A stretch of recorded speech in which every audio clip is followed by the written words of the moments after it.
And welcome back to the Awakening Philosophy Podcast. My name is Jed. Thank you for joining me. We are in the Socrates and Jesus, a Dialogue in Heaven text again. And my goodness, what a banger. If I was to ever recommend a book to anyone, it would be this one. What a banger. Last time, we added some new players to the field.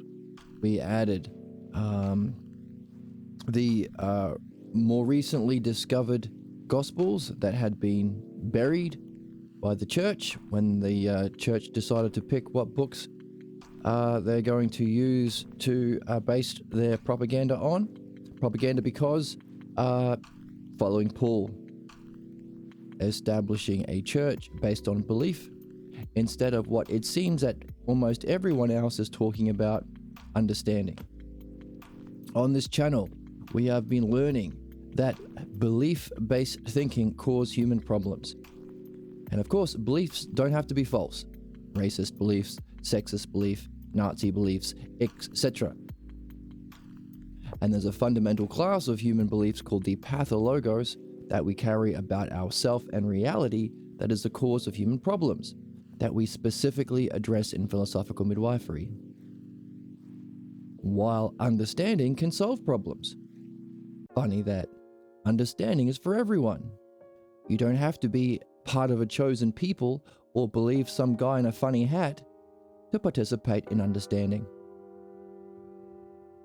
Understanding can therefore unify not only individual souls, but all of humanity. Not only can it solve problems, you can understand yourself and reality, which is learning. Not only is it learning, it's this spiritual process.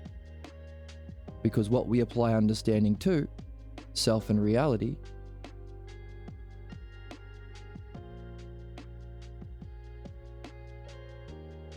are states of enlightenment or states of evolution. If you can understand and retain those experiences or encounters as a way of being. So, understanding solves problems, understanding is evolution. Therefore, we can understand the meaning of life or the human quest to move from belief-based cognition, which causes problems, and all of the terrible conflicts and things we see playing out on the world stage, from belief-based thinking to understanding. The stage of evolution that we're on isn't to a physical one. We're not to grow wings. We are to evolve cognitively. So we want to understand what understanding is. And that's one of the questions we're carrying as we read.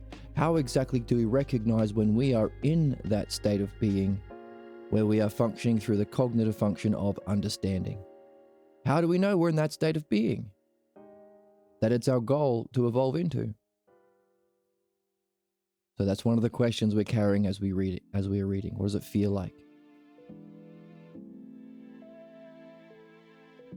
So, the new players on the field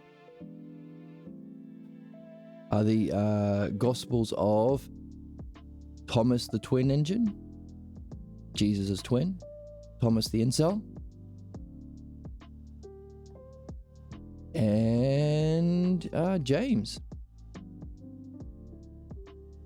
And there's another guy, which we haven't really gotten into a lot, John. And we call these the Gnostic Gospels. While the church picked the books that talked about belief, and therefore the people who started the church realized, well, if belief is oppression and violence and you have to believe people and not understand for yourself, let's pick these books and let's burn these other ones that talk about Jesus stressing the role of understanding. Understanding as parables, allegories, and understanding as a method for what the Gospel of Mark calls the kingdom of heaven or the kingdom of God. Now, they're called the Gnostic Gospels because they emphasize, they talk about the experience of knowledge. Gnoesis is the Greek word that means knowledge. Knowledge is the brilliant light of being. Mind turning around to know itself, what the Greeks call ousia, that function of turning around, and knowing itself, that's knowledge. Therefore, Gnostic. So we call them the Gnostic Gospels.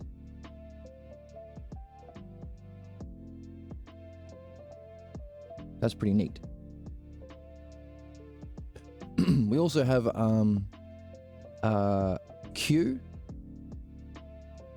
So if of the four Gospels that are in the New Testament, we have Mark, which tells the story of Jesus developing through understanding up into a brilliant light experience where Elijah and Moses appeared, and then from that he begins his descent into his beliefs, causing his pathetic end.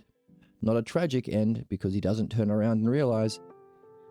So it's the story of a pathetic hero, following the stages of the tragic hero, but without that realization at the end. So if that's from Mark, and Matthew and Luke copied the narrative of Mark, there were some other things they added, and that's what we call Q. Scholars who've studied this realize, let's call Q this material that is shared between Matthew and Luke that they've added to Mark. Now, what's interesting about the Gnostic Gospels and Q is 4 things are missing. There is no arrest of Jesus. There is no trial. There is no crucifixion, and there is no resurrection. So one of the questions we've got is, if Thomas was Jesus' twin, his brother, did he not know about this? Well, obviously he can't have not known about it. So is it that these things didn't happen? We know the resurrection was added by the church hundreds of years later to save the story of Jesus. Otherwise, he played out the tragic story with a pathetic end, which for us is great because it emphasizes the need to not just have an experience of knowledge or the brilliant light of being, but to understand it and to do the work on uncovering and removing our false beliefs, our religious beliefs and our family beliefs from childhood that are wrong and cause our problems. Otherwise, you might make sense of your experiences and visions in terms of your beliefs. Get more entrenched in your dumb beliefs. So the story of Jesus and Mark is that.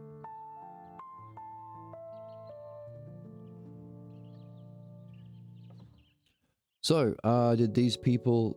So, we can ask the question, is this arrest and trial and crucifixion part of a narrative of Mark and didn't really happen?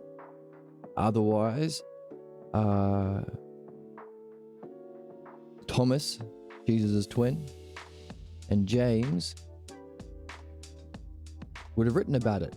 Now, these Gnostic Gospels were discovered in Egypt in the 60s, unearthed in a cave or something. So either he left it out for a reason or it didn't happen, in which case we can say,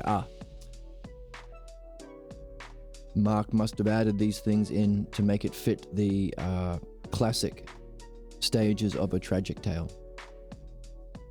That's a question we have. And the common material that Matthew and Luke draw from, that they add to Mark, they call Q. And Q doesn't have those 4 things either. Doesn't have the arrest, the trial, the crucifixion, and the resurrection. Obviously not the resurrection, but it doesn't have all 4 of those things. So we are fleshing out the history of the interpreters of Jesus. Jesus said a bunch of stuff, didn't write anything down himself, so he left it for all these other people to speak for him. And they're all doing different things. Paul, obviously, a wolf in sheep's clothing, rejecting all of it, completely flipping it backwards. The understanding is important and beliefs are bad. Well, how about I flip it and say understanding is bad, and we kill anybody who has a Bible for 1,000 years, and we say don't understand, just do as you're damn told. And by the way, believe me because I'm better than Jesus, says Paul. And make belief the good thing. The exact opposite of what's true and what we're here to do. You have Mark, who seems to tell a story to deny that. So if Paul denies Jesus, Mark denies Paul. And those are the two main ones. Most people, of the four Gospels, the material of Mark is what Luke and Matthew copy. So mainly we know about the story from Mark. Church rejected that and picked up Paul's bullshit. That's modern Christianity. The basic principles that we understand as Christianity today is from Paul. So Paul denies Jesus, Mark denies Paul. So Mark is a denier of the denier. And John tries to save Paul for some reason. So those are the four Gospels we know in the New Testament and the letters of Paul. And then in the 60s, we unearthed these other texts that were literally buried or burned by the church. And they don't have those four elements. Excuse my repetition, I'm trying to nail it down in my own understanding too. Arrest, trial, crucifixion, and resurrection are not there. And they're not in Paul. The name the scholars give to the material that is common in Matthew and Luke that they added. So, super interesting stuff. So we are seeing what it means to not write stuff down, to not be a content creator, and how everyone's different. So it's stupid to take the Bible literally, considering every single person is doing something else, doing something different. They all have their own agenda. Paul's is to, exemplify himself and create a system of churches and that Jesus didn't talk about at all, based on his authority. So what a prick. Mark tries to deny him. John tries to save both. Completely different things. No mention of truly understanding.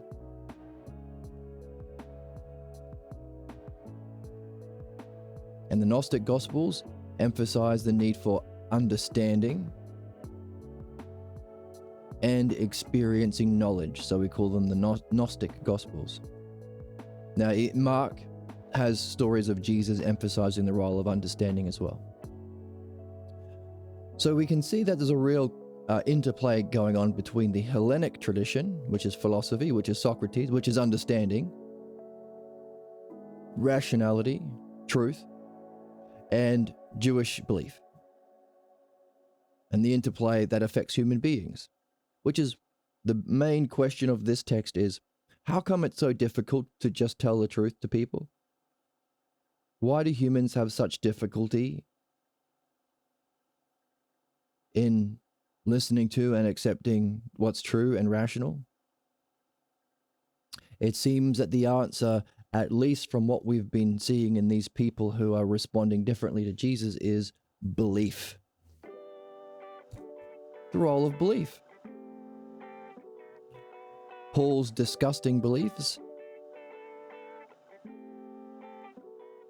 John's belief in saving him, but also, as Socrates and Jesus said at the beginning of the book, asking people to speak for us without having an experience of knowledge, noesis, brilliant light of being, and without understanding it, is a tall order. Maybe we asked too much of everyone.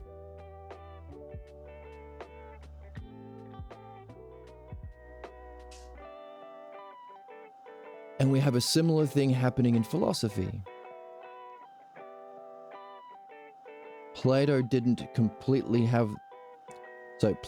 reach the highest vision of development of Socrates.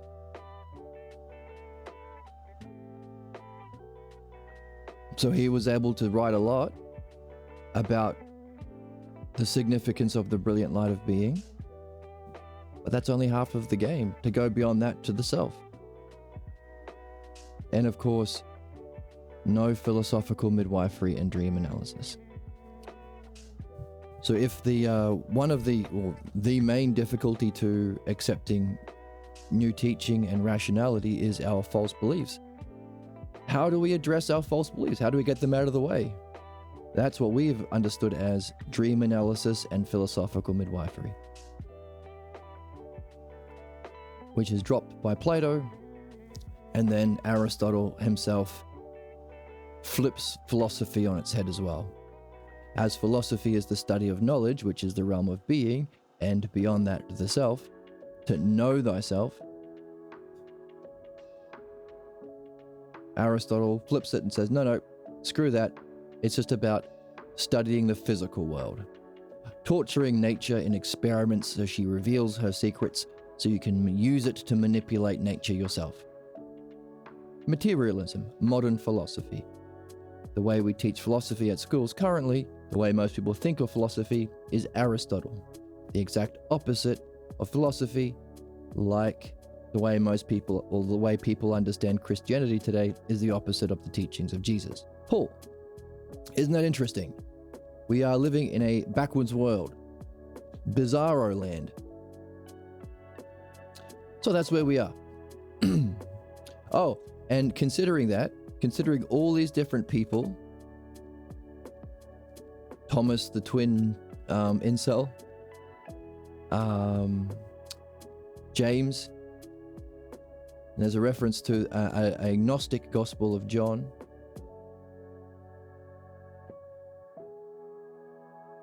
And we've got Plato and Aristotle. And we've got Mark and Paul. These are the big people on the field. None of them have been able to understand what they claim to speak for. All of them are interpreting in different kinds of ways.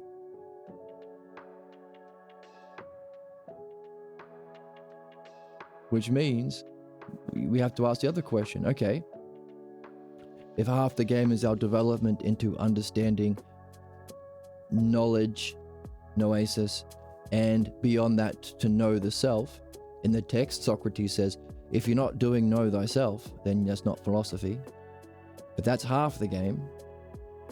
Understanding, knowledge, and knowing the self. The other half of the game is solving problems, solving what keeps us in ignorance, removing what prevents that development and blocks that development.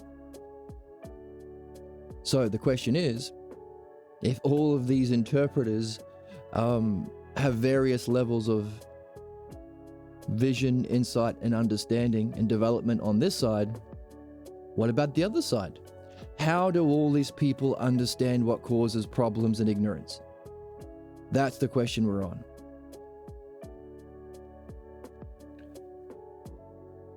And so the reason we call Thomas the twin engine, the incel, is because his explanation of what causes human ignorance and blocks our development to knowing the self is sexual passion.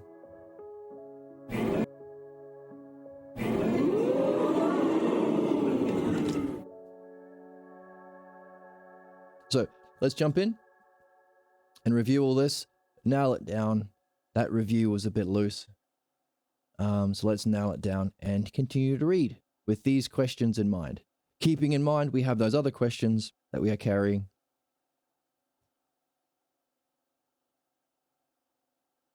How do you do dream analysis if it's so important?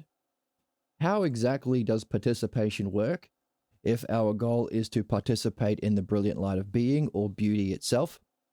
And beyond that, to know the self, which is another level of participation, the physical world, the world of being, and its cause, the self or the good. How do we participate in this? If the state of being we're aiming for, the new way of being, our cognitive evolution, the purpose of all human beings, the meaning of life, is a cognitive function of understanding, what's that feel like? How do we recognize it? In seeking this question, we uncovered a new one. Hang on a second. Know thyself, the ultimate goal, if this is knowledge or gnosis, or the brilliant light of being, and this is the physical world of opinions and beliefs and senses. We've been talking a lot about what it's like to feel this, bliss, eternity, with understanding, wisdom. Then what exactly is this state then? Why is it so difficult to share this? If it's good, true, beneficial, rational, and necessary, everyone's got problems, therefore everyone needs understanding. Everyone likes to be happy, likes to reach their goals, so everyone needs understanding for that too.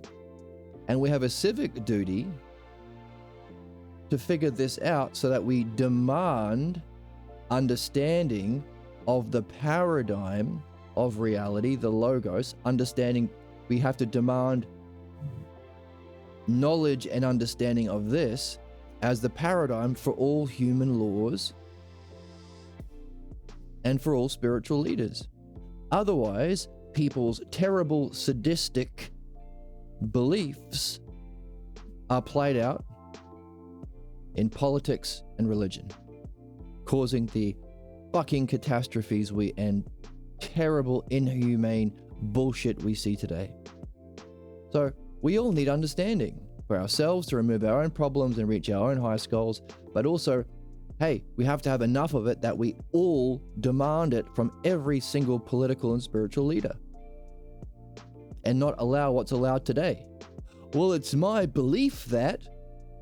No mechanic works without understanding and just says, well, I believe that the engine goes on the top of the car, and my mother told me that, and I'm a good Christian, like politicians use to justify their terrible, terrible shit. So we all need understanding. We better nail it down. Understand it, reach it, know what it feels like. And therefore, if it's so necessary, if what we are learning is necessary and for everyone, why is it difficult to say? Why is it difficult to share?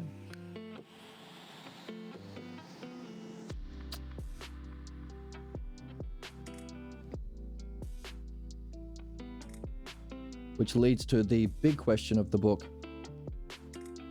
What are all of the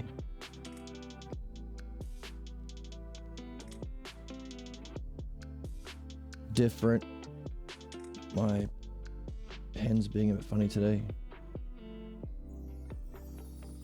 Different responses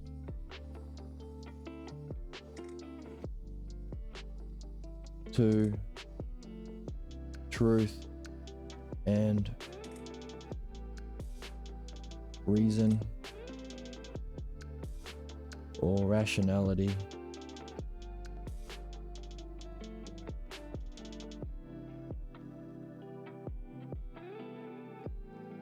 Oh my goodness, this pen isn't working too well today.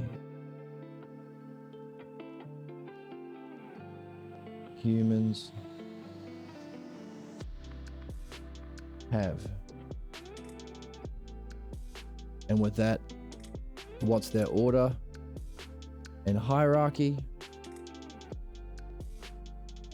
And how can we master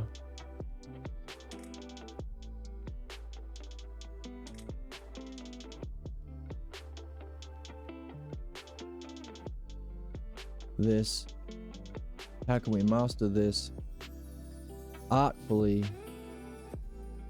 Master this so we can use it artfully to... What does art have to do? Benefit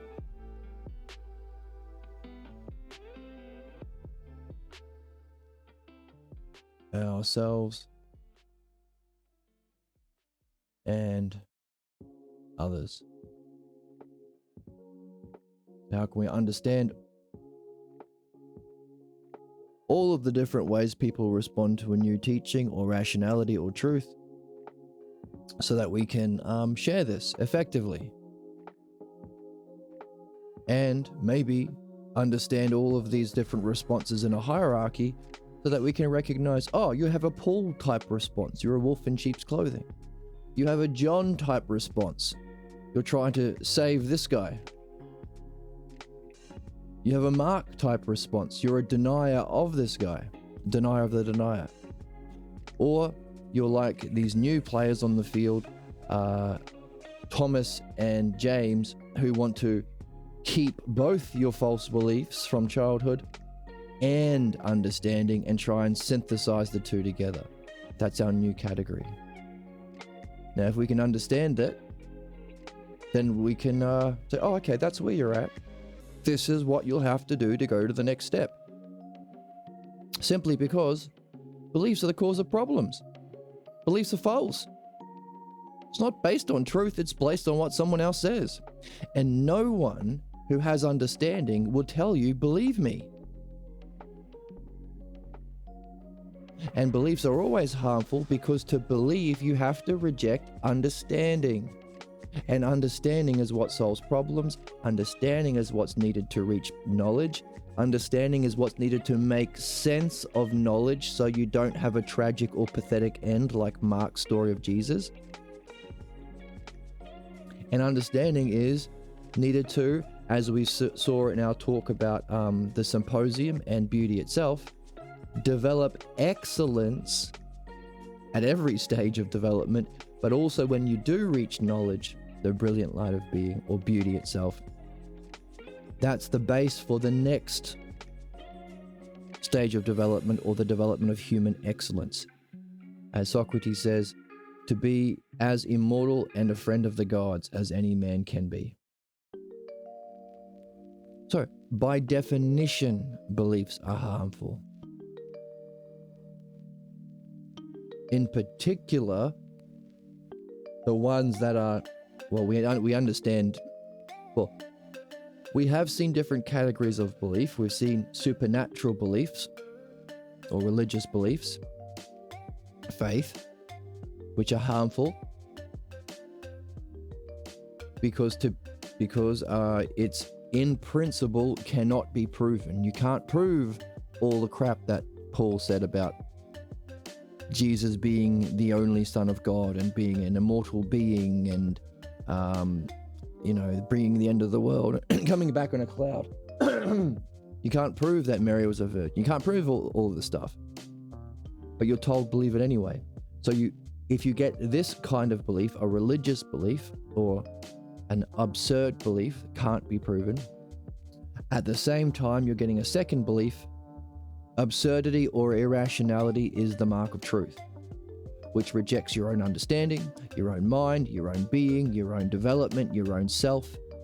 Everything that's fundamentally important is rejected when you swallow this horse shit. That belief is good, is a standard of truth. Of course, we know prejudices and stuff are bad as well because they're in opposition to truth and evidence. Racism, sexism, that kind of stuff. But there is a class of belief even worse than all of those things, pathologos. The unsuspected false beliefs about self and reality that we carry becomes our mask, we identify with, we see the world through. We don't even know we have, so we say it's obvious or it's common sense. And these are the cause of our individual problems. And they make us susceptible to prejudice and religious indoctrination.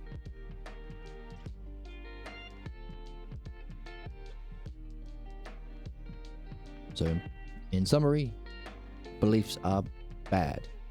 Now you can say, well, There is a class of belief that we call scientific belief, like Aristotle, that is backed by evidence and reason.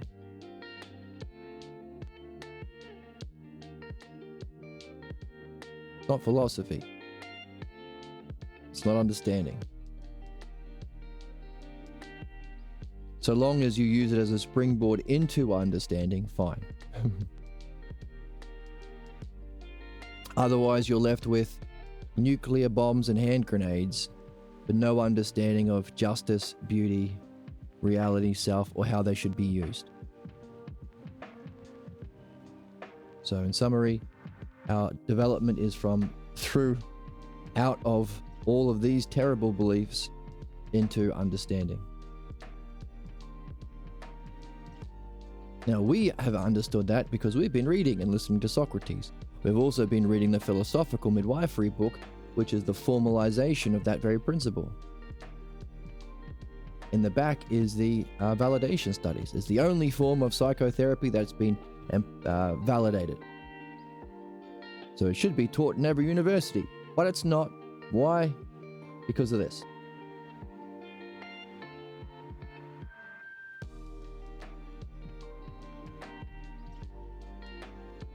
Because human beings have a difficulty because we are going through that process. We are not rational yet. We are not in the cognitive stage of understanding. We're transitioning from our savage caveman, us versus them, belief-based thinking, group-based thinking, MAGA, Nazi, Abrahamic religions, savages, which can only do harm, can only break, because belief can only break. You can only crush people through belief. You can't make things. That requires understanding. Therefore, they have to sacrifice what they love, or kill non-believers, or genocide the Palestinians, or send immigrants to concentration camps, and take that feeling of breaking as wisdom. Because belief doesn't have a feeling. So they learn to enjoy hurting people. That's sadism. That's why we say belief-based cognition is savage. Sadistic in principle. Is what we are seeing in the text. Because this book is a banger. So, what are all the different responses to truth and rationality humans have? Can we have them in an order and hierarchy so we can master it and use it as an art, use it artfully? Use it artfully to benefit ourselves and others.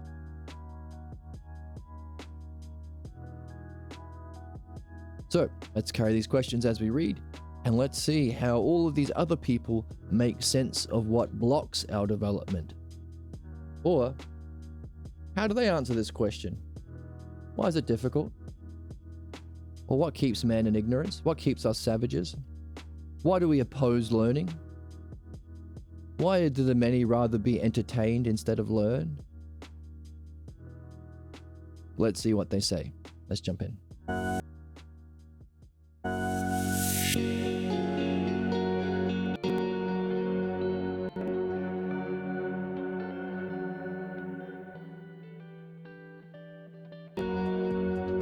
So let's review.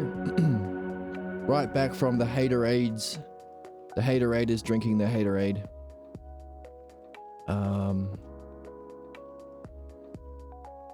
Saying, right. Paul is the best because he has the... Yeah. Excuse me. Paul is the best because he has the resurrection. If you doubt belief, you're a doubting Thomas. As for Aristotle, forget all this talk about enlightenment. Just focus on the physical world. Torture nature and reveal her secrets. Mastering nature gives you the power to manipulate her, torture her, and get her secrets out of her. That's what experiments are, simply torture. What you really need to do is drop your philosophy. Practical approach, Aristotle. Modern philosophy, modern Psychology, materialism. Practical approach free of all the ambiguity of philosophy. That's Aristotle. And you don't need anything more once you've got faith. Because you need faith because of the failure of understanding, because we are too weak for the task. We are just small beans. I love the small bean defense.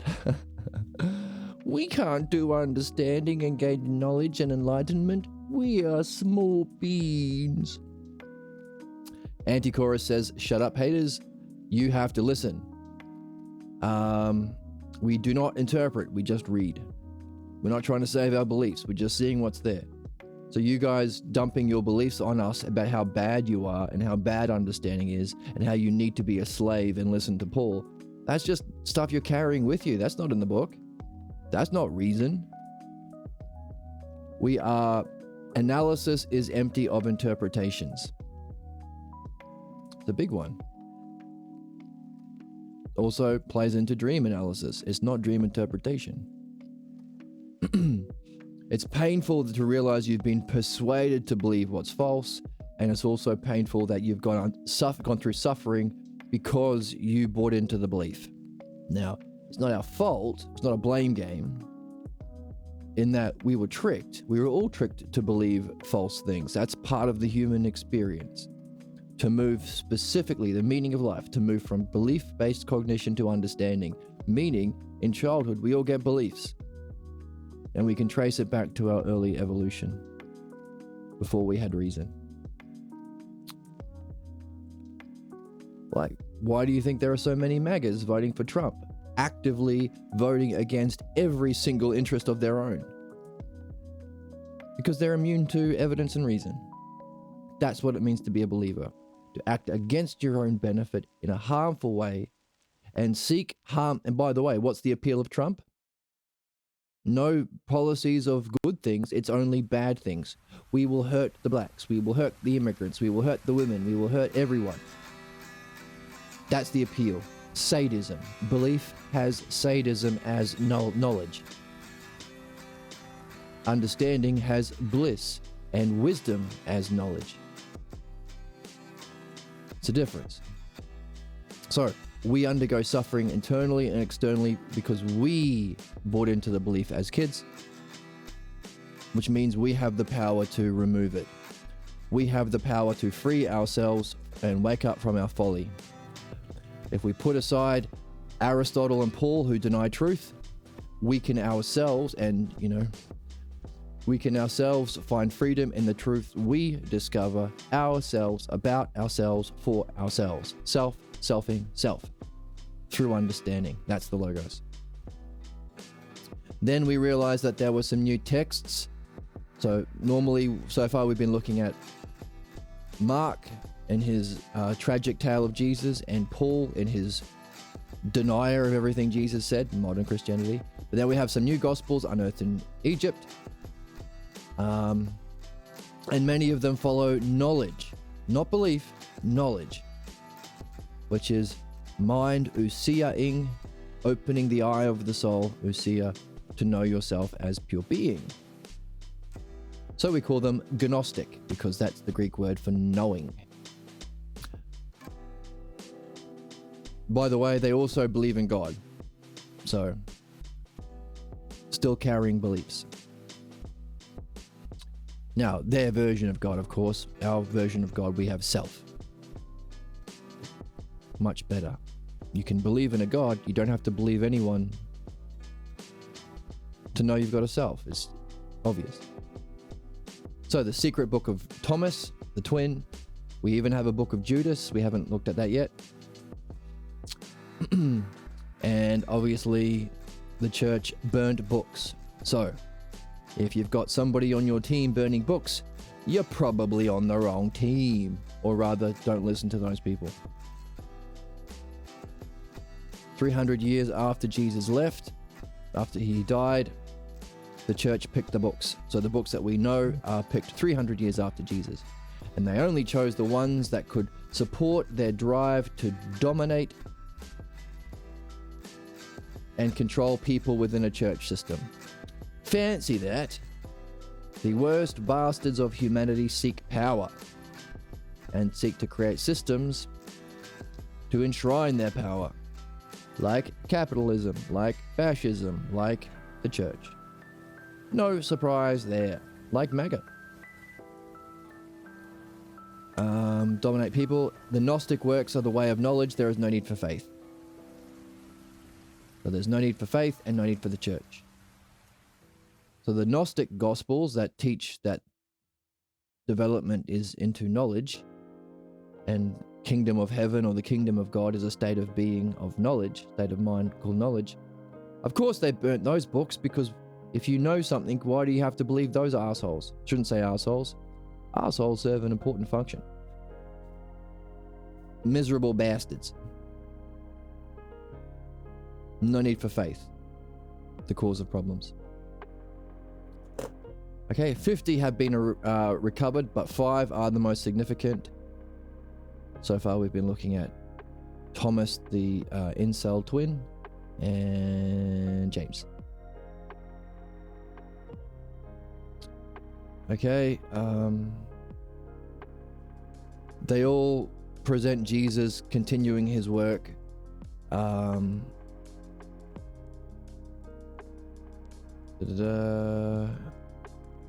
Teaching to a select audience. So Jesus had an inner circle, whereas Socrates talked to everyone. There's a sameness. It seems like they're both teaching, so both encouraging understanding, both encouraging knowledge, not belief. But so there's something that's the same in Jesus and Socrates, but a difference is Jesus had a select audience, an inner circle, whereas Socrates talked to everyone. And we talked about that last time. Midwifery, dream analysis, and philosophical dialogues and reading. Anyone can sit in. Because understanding, knowledge, and knowing of the self is for everyone. It's universal. Insights and understanding are universal. Also, there are only a limited amount of human problems, and they all share a same theme, meaning problems are universal. Each one is unique, but you'll find something of your own problem in other people's problems. Which again is another reason why we need to talk about this stuff. Midwife people. Ask people questions about their problems. Guide them through ousia, self-reflection. Through the structure of understanding, the dialectic. It'll help them, and you'll be learning about yourself. And anybody else can watch as well. Whereas Jesus had an inner circle. Thomas is the one that's supposedly most akin to Jesus. He was his brother and twin. Thomas points about divine luminosity as being inherent within everyone. It's not just for the Jews, it's not just for the Muslims, it's not just for the Mormons, it's not just for a select group of believers. Everyone has divine luminosity. It's inherent within all souls or minds. And it's the ideal of Jesus' teaching. So, Gnostic. Gnostic means knowledge. Gnostic teaching about knowledge. It's within, it's universal, it's for everyone. Which is why mine is the most popular Twitch channel. Because everyone seeks knowledge. It's what it means to be alive. But not only that, we seek the theme of the Delphic Oracle, which is the theme of the Hellenic culture. Know thyself. Thyself is the highest self. And that's the 3-part analogy that Socrates used to define philosophy. What's philosophy? We asked him at the beginning of the book. I'll give you one analogy to explain it. A ratio. As the sun of our physical world is to knowledge or being, so too is the light of being to the self, or the good, or the one. So, Gnostic with knowledge, have thyself in there as well. Now you've got philosophy. Without that theme of knowing thyself, there would be no philosophy. It would be garbage. How else could it be meaningful if it's not knowing the self? You think it's meaningful to manipulate people to get profits, increase shareholder value? That's what the meaning of life is? Get out of here. Come on. Get out of town. As they say in New York, come on. I'm philosophizing here. That's my New York accent. It's very good.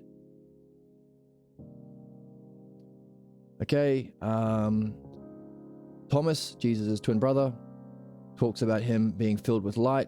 That's enlightenment within all of us. Knowledge is what the ones that said to have gained the saving knowledge marks them as Gnostic thinkers. The idea of the kingdom of God in Mark is experienced here and now. So, knowledge is for you right now. When can you have it? When you die. Nope, right now. Right now. You are inherent, or mind is inherently enlightenment. Always available for all minds willing to participate in it. How do we do it though? It's a question we're carrying. No arrest, trial, crucifixion, and resurrection. So either all of these guys ignored it, or the arrest, trial, and crucifixion was added by Mark to make it a tragic tale, and the resurrection was added by the church to sell their bullshit, save Jesus from a pathetic, tragic tale. Yeah, that's a question. Did they just ignore it? Or was it not really something that happened? Thomas is linking Plato to Jesus' teaching. Oh, key thing, no room for dreams. One of the great mysteries we've been covering in this book is how often and how much Socrates is stressing understanding your dreams. It's key, it's crucial all the way through. So even though these Gnostic Gospels talk about Jesus saying understand, not believe, understand the parables, understand the allegories, understand the teachings, so you can reach knowledge, the inherent light within all, and then maybe from there go on to know the self, even that's cause.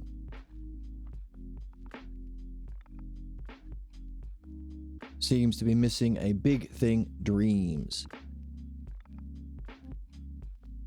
Maybe those things aren't enough. Maybe understanding isn't enough. Maybe you also need dreams. Maybe dreams are our guide, necessarily.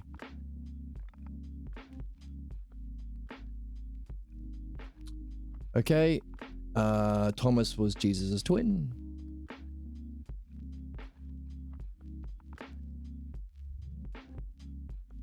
Right, and so a new class. So far we've got 4 classes.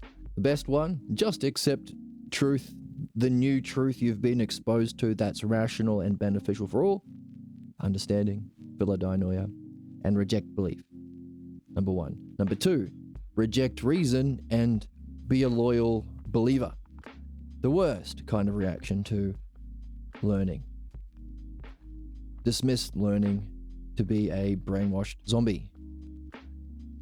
Number 3, Paul, pretend to speak for the new teaching, pretend to speak for Jesus, but really just pass through your own false beliefs that have caused harm. Dismiss learning and eat brains. Yes, that's category 2. Category 3 is pretend to be learning and secretly tell people, preach about the importance of eating brains. A wolf in sheep's clothing. A zombie in a scholar's clothing. A zombie in a professor's tweed jacket. Look at me, I'm a wise professor. Oh, I want to eat your brains though. Nothing. Come to my class, I have a new teaching. And I'll eat your brains. What? No, nothing. Not me. But rest your head here for a moment on my table to think about the new teachings. Ignore my knife and fork. Just rest your heavy head, and I will eat your brains. What? No, nothing. Nothing. Number 3. I'm so wise, watch me nuke this metal can of soup in the microwave. Number 4. Take a little bit of the new teaching as like a patch to patch up an old cloak. So keep your old cloak of beliefs. You know there's a bunch of holes in it, and the new teaching points to the holes. But take a little bit. By the way, that's the Kabbalah. The Kabbalah takes the rationality of Parmenides in philosophy and adds it to their Socratic, is it religion? Can't remember the name. Adds it to their beliefs. So number 4. You're still wearing the zombie. You're still a zombie, but you maybe, I don't know, you add an android chip into your brain. You're still a zombie, but now you've got a little bit of reason patched in there. Maybe you're using modern science to sew your arm back on after it fell off. That's number 4. Now we've got number 5. Trying to synthesize or unify what's new, the new teaching, rationality, and your old beliefs. And that seems to be Thomas, Jesus' twin. Who told you about my arm that casually dislodges from my arm slots? Well, you need to be a 4th category, get a little bit of modern science, just enough to stitch your arm back on.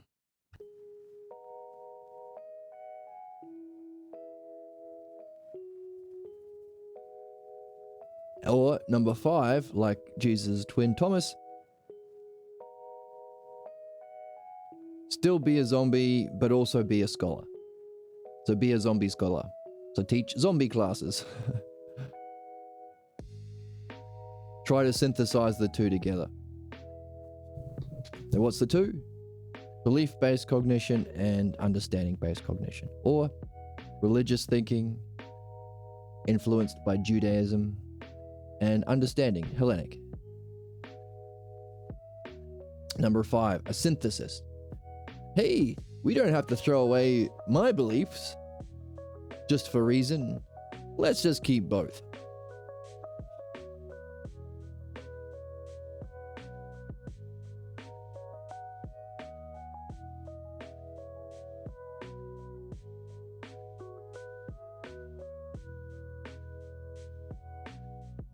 Now, there's this guy, James, who repeats the themes of the apocalyptic things. The world will end in a catastrophe soon.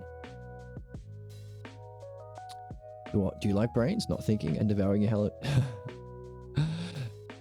Right, you can market your classes to other zombies. Do you like brains, not thinking, and devouring your fellow human beings? I've got the thing for you. Sign up to my podcast. To my course. The world is going to end according to these people, yes. The teaching giving to James and Peter is the revelation. What does this mean? The new teaching brings to light the theme of enlightenment. Know thyself. That's Gnostic John. Gnostic Gon introduces the Hellenic philosophical terms to his work. So, if you want to synthesize the 2, you need some sort of language to explain the higher, to explain knowledge and wisdom. So, Gnostic John introduces Hellenic philosophical terms because you need them if you want to understand divine luminosity. So it's really a playing out between 2 traditions. The old belief-based savagery and the new Hellenic understanding.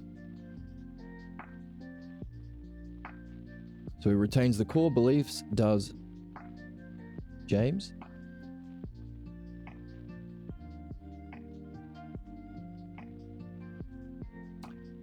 Right, which makes him a member of Thomas's class. So all of these guys, these Gnostic people, seem to be the synthesizers. What if I don't want to know thyself and I want to dictate everyone else around me and pretend I know everything? Well, you can follow the teachings of Paul then.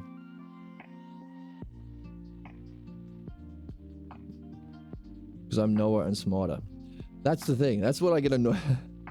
So when I'm out playing music and I see these like young kids who are like, they're just kids, they know nothing. But they think that it's smart and knowing to tell everyone about Jesus. By the way, you're going to die and you're going to go to hell. Look how smart I am. Jesus Christ, kids, come on. They're imitating their own preachers. It's a bit sad. Jesus angst, yeah. And it's always the same story. I had problems with drugs and I wasn't studying, but then Jesus saved me. No, you idiots. And you have to be, and let me tell you, you have to, and they start talking down to you. See, that belief you can only crush. You can't make with belief. It's sadistic. They enjoy inflicting harm. Because you can't help. You can help with understanding. You can understand, if you understand how to veterinary science, you can heal a puppy. If you don't understand, you can only hurt puppies. Or have no effect, and they don't want that. They want to have some effect in the world. You need to stop playing music and go to Jesus. You're a kid. Don't tell me what to do, you idiot. Yeah, so that's Paul, of course. Belief. Belief is savage, understanding is sage. Yeah, you were saying you're a Labrador in your past life, you were thinking.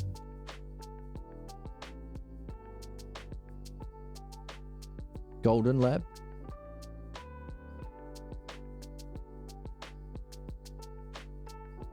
So, knowing thyself is the most fundamental of ideas in philosophy.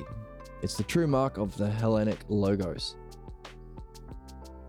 If you're not seeking to know thyself, it is a hollow and empty system.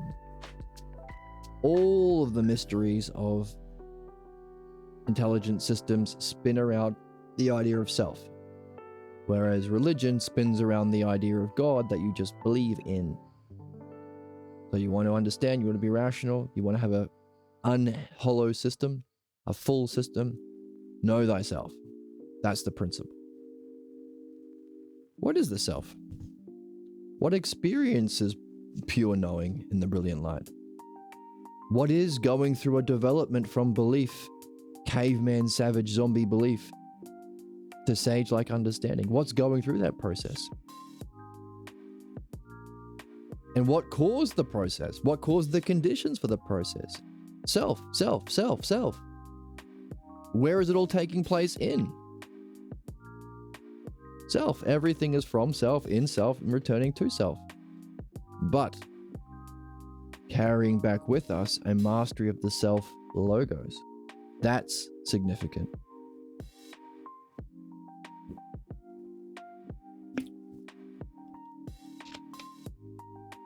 Goldie Lab. You would do tricks for food. And I want to love everyone. Right. But love without understanding is sadistic, dangerous. Zombies love to eat brains. Sadists love to punish people. Certain professions, cops, love to beat up on people and talk down to people. Young Christian kids love to talk down to people who know more than them. Love and understanding together. Love and logos. That's the crochet that you're making. The pillow crochet. Love and logos. Philodianoia. The new way of being. That's their narrative. It's their story. However, I think most people would stay away from drugs and other things if they knew emotional regulations. Yeah, and if you do have an addiction to something, it's probably something you consider to be good. So an understanding and experience of a much higher good, knowledge in the self, might help, as well as reflecting through understanding on the cause of why this was thought to be a highest good. Brain not fully developed in young adulthood, emotional. Prefrontal cortex not developed fully. But understanding's for everyone. They're still getting dreams though. And as soon as we get language, we can develop a pathologos belief about the self and reality. So that means we can start reflecting on that through the logos, through the love of logos, love and logos, to uncover and remove that false belief that causes our problems. And also, hey, have fun wondering about text like this. John's work, the Gnostic John opens his account of his own divine luminosity and includes what he has learnt from it. Again, knowledge or luminosity, but how do you understand it?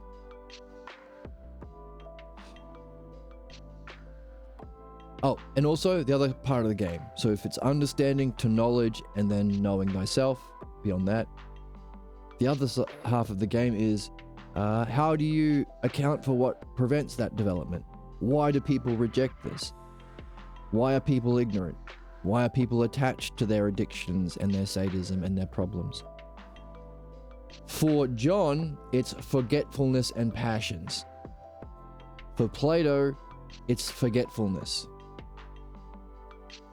Right? No understanding of pathologos beliefs and no dream analysis.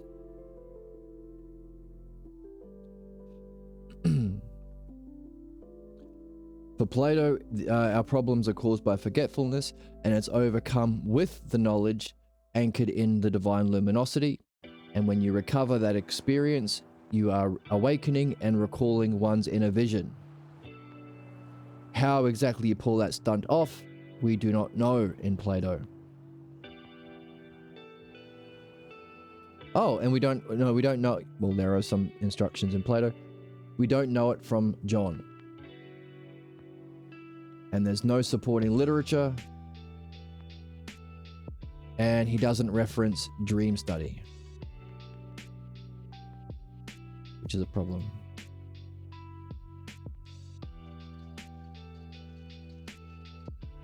Was that Plato? I think that's Plato. Right.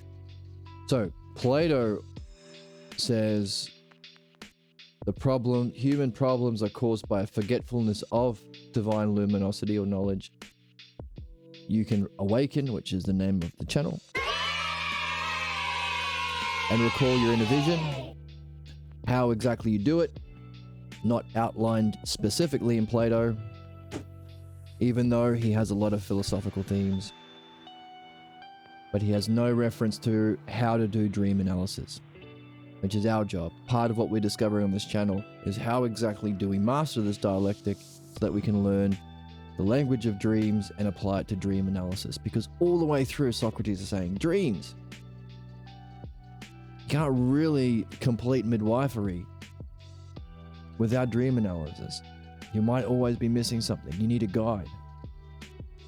And you can supercharge your midwifery with dream analysis because it will tell you the problems you should be looking at that are playing out in your everyday world. Equally so, you might be having enlightenment experiences in dreams or while reading, but not recognize them, miss them. Dreams will point to what you missed and provide a language to allow you to understand why you missed it, and also understand the significance of those enlightenment experiences you missed within the context of your learning. So you can understand it too. So dream analysis supercharges both games, removing problems and developing excellence. It might be necessary as well. I wish more people had honest conversations with themselves, me included. And the more we learn this, the more we can ourselves create the conditions for that honesty and self-reflection. And also guide them. It's new. People don't know how to think. Taught to believe. Taught Aristotle, not Socrates. So the more we learn the dialectic and the logos, the more we can guide people through this reflection. And the more we understand that problems are caused by belief, and punishment and blame are all belief-based shit, sin, shame, the devil, that's all just belief-based shit, then the better we can create the conditions for honest reflection, because there's no downside. You're not going to use a mistake as a justification for vilifying them or punishing them or making them feel bad or saying that they're a sinner or saying they're going to go to hell. Never. It's not a blame game. There's never any punishments. Meaning you are the coolest person on your block to hang out with and talk to.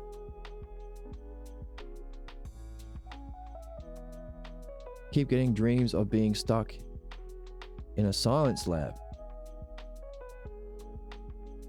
Interesting. The trick with dreams is record them into audio as soon as you can, as soon as you wake up. Then later on in the day, transcribe them from memory.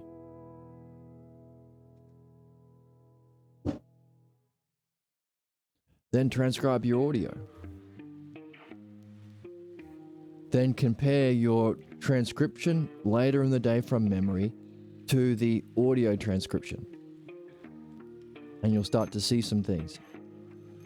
You'll get some clues about how your mind shapes your memory and your perception of things to suit unsuspected beliefs. It's those unsuspected beliefs that cause your interpretation of reality, your forgetfulness, your projection. That's what we're after. The root cause of what prevents our clear seeing. And that's a fantastic exercise to do when you start recording your dreams. By the way, I have found a website where you can transcribe your dreams. There's probably a bunch. You can audio transcription services. The one I've been using lately is called TurboScribe. And you can do 3 a day, which is plenty.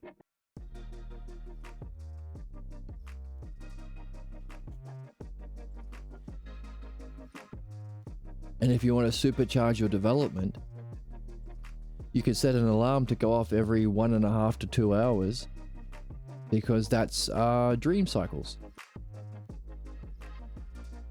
I think dreams go for about 90 minutes.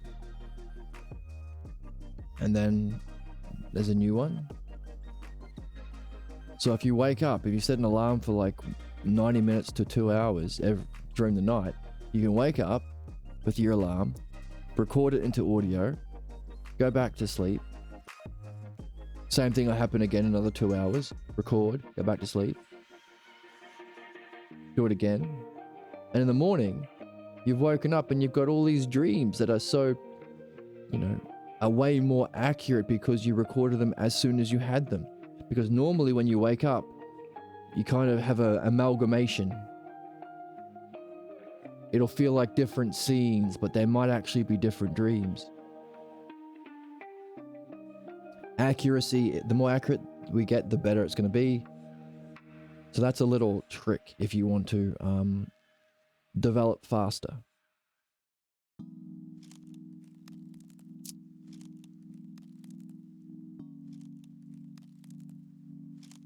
Reminds me of, ever played Final Fantasy VII? Hollow experimented on people. That was the vibe of the lab. Interesting. Well, the first thing we would ask is, have you been doing anything significant in your everyday life currently that reflects this theme?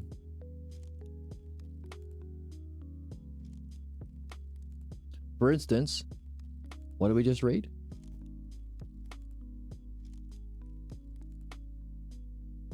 The chorus saying, hey, drop philosophy and dream analysis, simply master nature. That's Aristotle.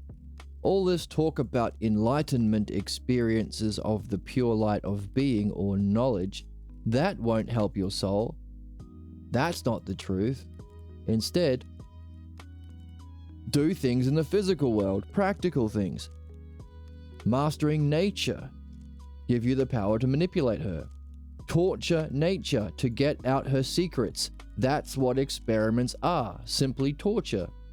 What you really need to do is to drop philosophy, then you'll see you only need a practical approach to life. Do practical things, physical things. That's Aristotle. Then that's all you need. And just have faith, because you are too weak for understanding.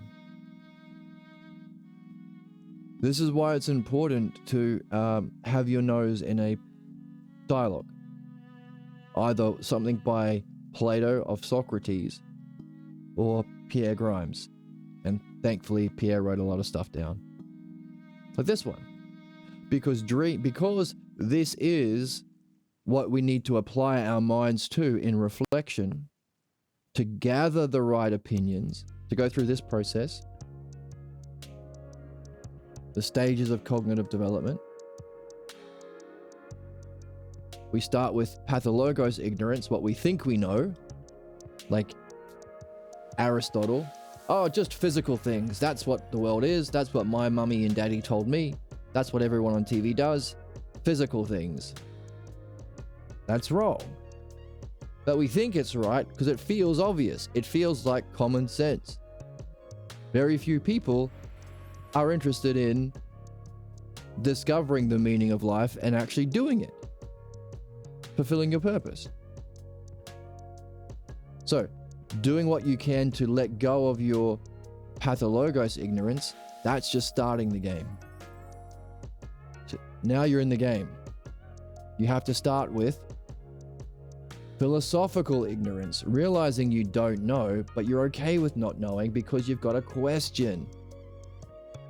I want to know what I'm here for. I want to know why I came here. I want to know where I was before and where I'm going after. I want to know what myself is. I want to know what mind is. But I don't know. My cup's empty. That's why we've been collecting all these questions. That's called being stung. Open, curious, puzzled. So we have a bunch of questions we've been carrying. These ones here.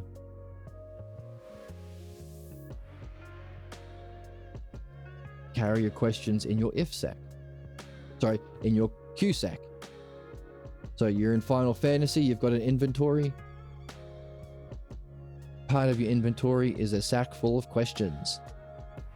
And you can carry them all day, every day, which makes them a koan.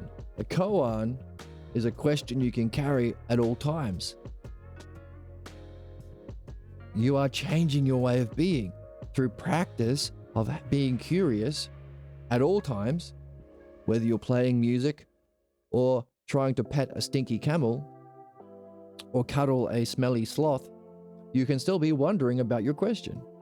That's a koan.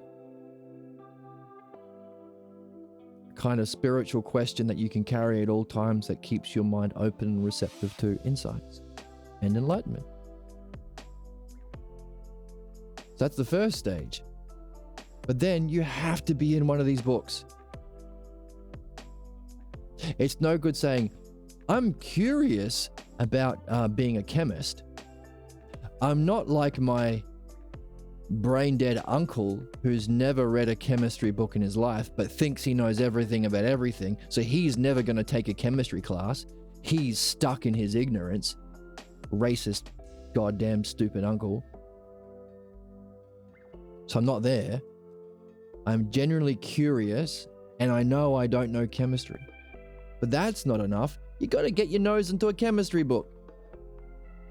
You have to be applying yourself to read without interpretation. You can't add stuff that's not there. I think these chemistry molecules, these hydrogen molecules form a covalent bond with these nitrogen molecules because Jesus loves me. What? That's not in the book. You're adding shit. You've got to learn to read without interpretation. Now, we're not interested in chemistry. That's Aristotle. We're interested in the self, knowledge, understanding, the nature of self and reality, our purpose, the meaning of life. So what's the equivalent book we have to be reading every day if we can? The ones we do on this channel. The Balboa translations of Plato, so we can get the words of Socrates. The Parmenides, the Phaedo, the Symposium. But also, someone else who's gone through this process as a master, Pierre Grimes. The Is It All Relative book we've started to read, but we've stopped for a while. The Midwifery book. It's another one. That has the logos through it. This book is a good one too. Because it's by reading this book that you can pull out the relevant quotes for your question. I want to be a chemist. Well, you need to read the chemistry book, but you need more questions that I need to figure out how to create this compound. Got a question. Now I open the book. Because I have this question about this specific compound, the parts of the text that are about my question will shine, will glow. I'll pull them out. That's my question. I need to find that chemical or that compound. Once we gather these sections, we have to organize them in some sort of structure that answers our question, gives us a hypothesis, a possible answer. That's our if. It's not knowledge, you don't know it, but it's a likely account. Understanding, which is why we reflect half of the time when we read. Why we make diagrams like these, why we look to hierarchically organize these terms or organize them in terms of the dialectic. Can you pull out these things about beauty and talk about beauty itself? Then talk about how it functions to others. Then talk about how that functioning affects others. Then can you talk about how you relate back to beauty itself having been affected? That's the dialectic. It's not just a list of quotes about beauty from the text, you've organized them. And if you organize them in this way, you can then, I don't have a coffee here, invite your friend to coffee and talk about it. That's the next stage of, there are only 4 stages in this development. Right opinions to understanding. You got to risk it. And what that does is the more that you organize, the more that you talk about it, the more that you reflect on it, the more that you share it with friends, you are preparing your mind for insight. That's knowledge. That's nous. That's the brilliant light of being. That's knowing yourself as eternity. That's escaping the fear of death because you know yourself as eternal. That's the brilliant light of being. That's what the Gnostic Gospels are stressing in their accounts of Jesus and their teachings. It's what Jesus calls the kingdom of God. Heaven right here on earth, right now. And that's the paradigm of beauty itself, justice itself.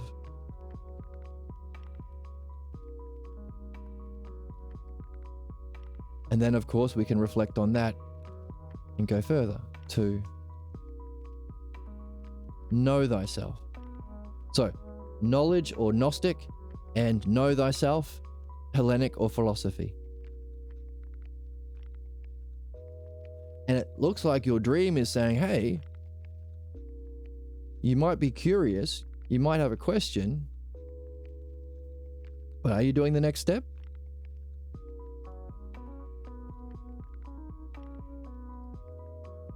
Are you carrying your question? Are you aware of your question? so that as we read, you can pull out the things, because the dream master is saying, hey, look, you just read something that is very relevant that you've ignored. You haven't pulled it out. You haven't written it down anywhere. So either you've dropped your question or you're not doing this.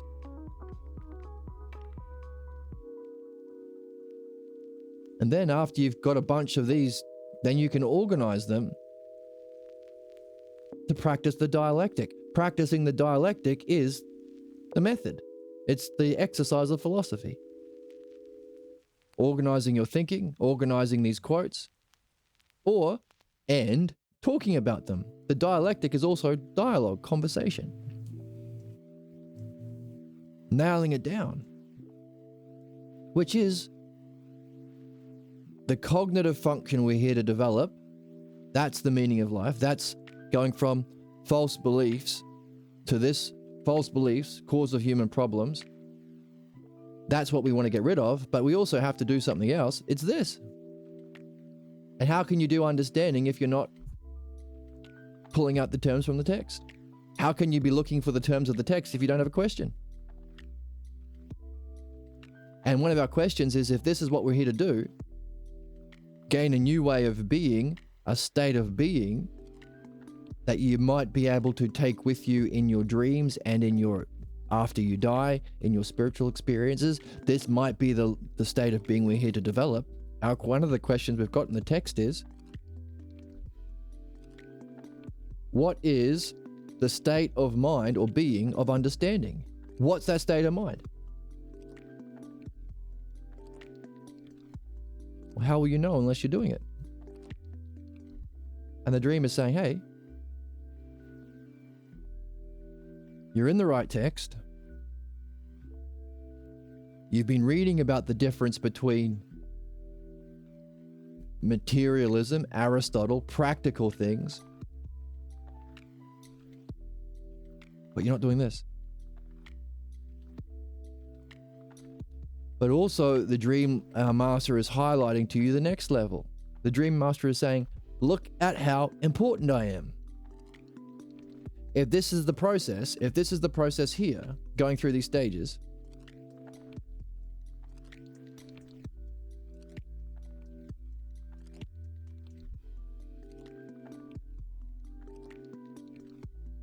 how will you know when you've missed something?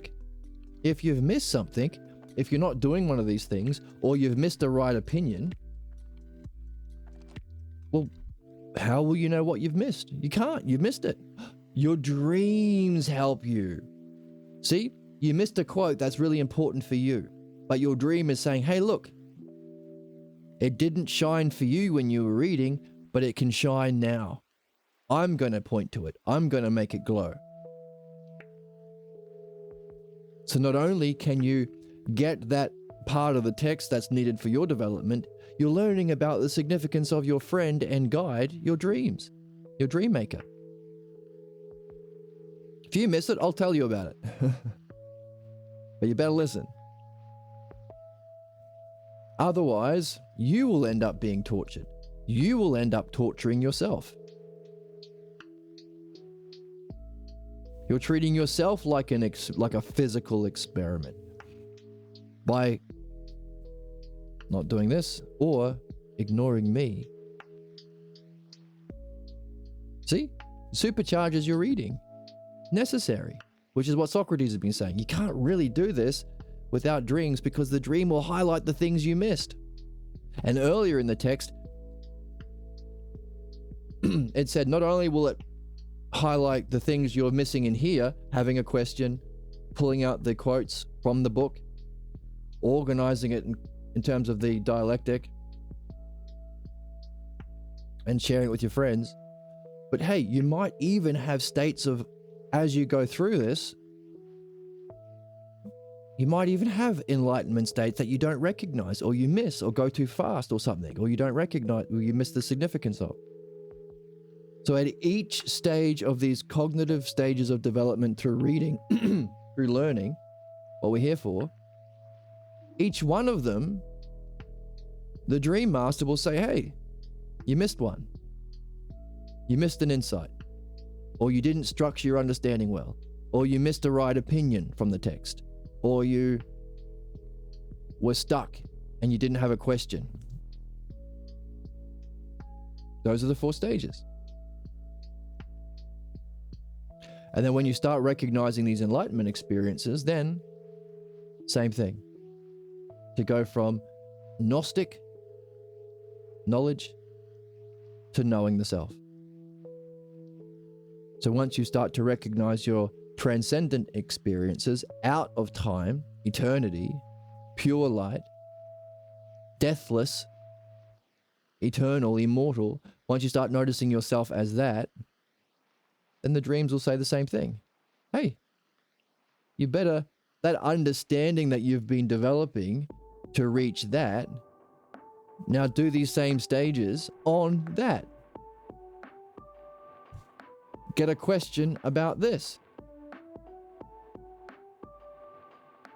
Pull out the parts or the right opinions about this with your nose in the text.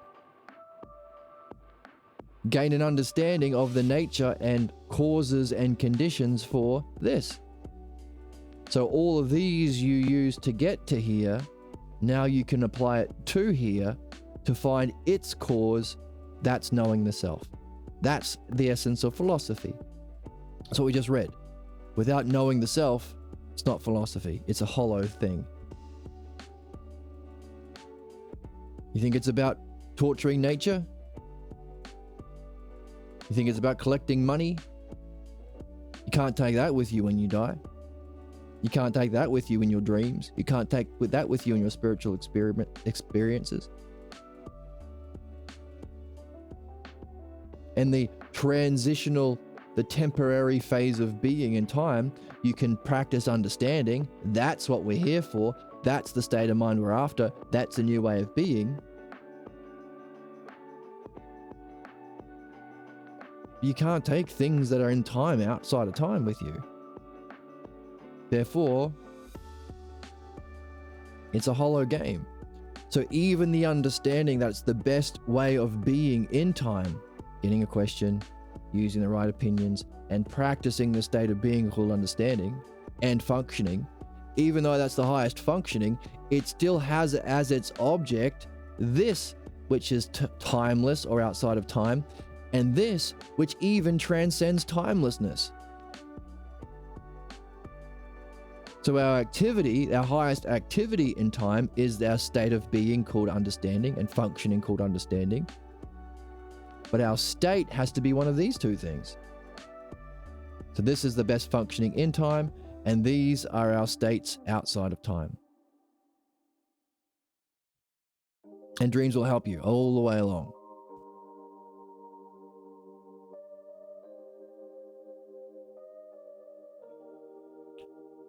Because here,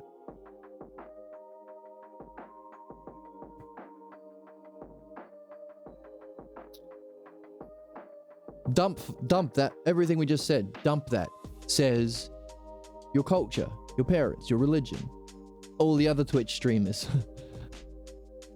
Dump that and master nature, do physical things. Mastering nature gives you the power to manipulate her, torture her to get her secrets out of her. That's what experiments are. Torturing nature. Why? Because that's a practical approach. Because if you can get the secrets, you can manipulate people. What you really need to do is drop your philosophy. Then you'll see you need a practical approach that's free of all of the confusion and ambiguity. Hang on a second, didn't we say we wanted ambiguity? We wanted confusion? That's part of being puzzled. The idea that you have to be certain in everything you do, that's belief, that's pathologos ignorance. Those dumb teenagers saying, I'm certain that Jesus is the meaning of life, and just have faith. They don't know anything. They're certain. They're fucking wrong. Poor kids. No, we want ambiguity. We want puzzlement. We want questions.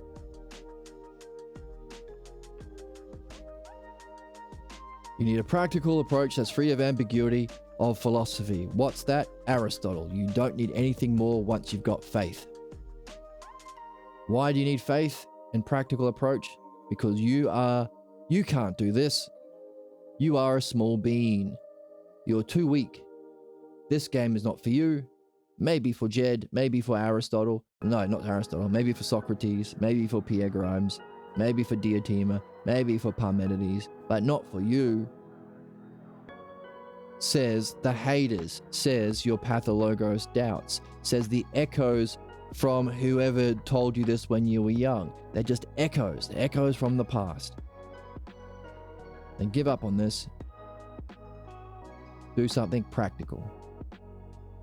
Dig a hole, build a fence.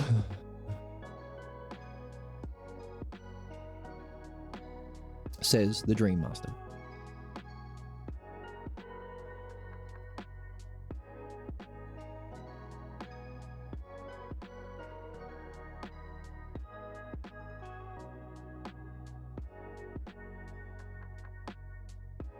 Okay, so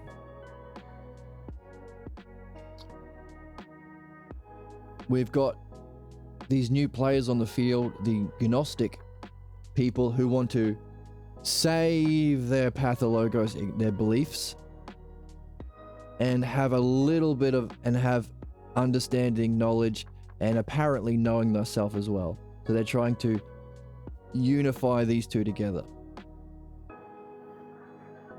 These are the Gnostic people.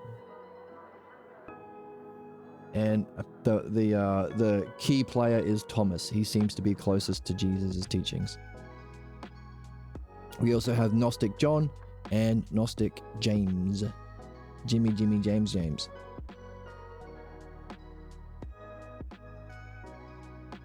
So, if they are in that fifth category of synthesizing the two, keeping this, I want my beliefs, but I also see the significance of what Jesus was saying about this. Then how do you explain problems? Because we can explain problems because we're in the best category, taking the truth and dropping the bollocks.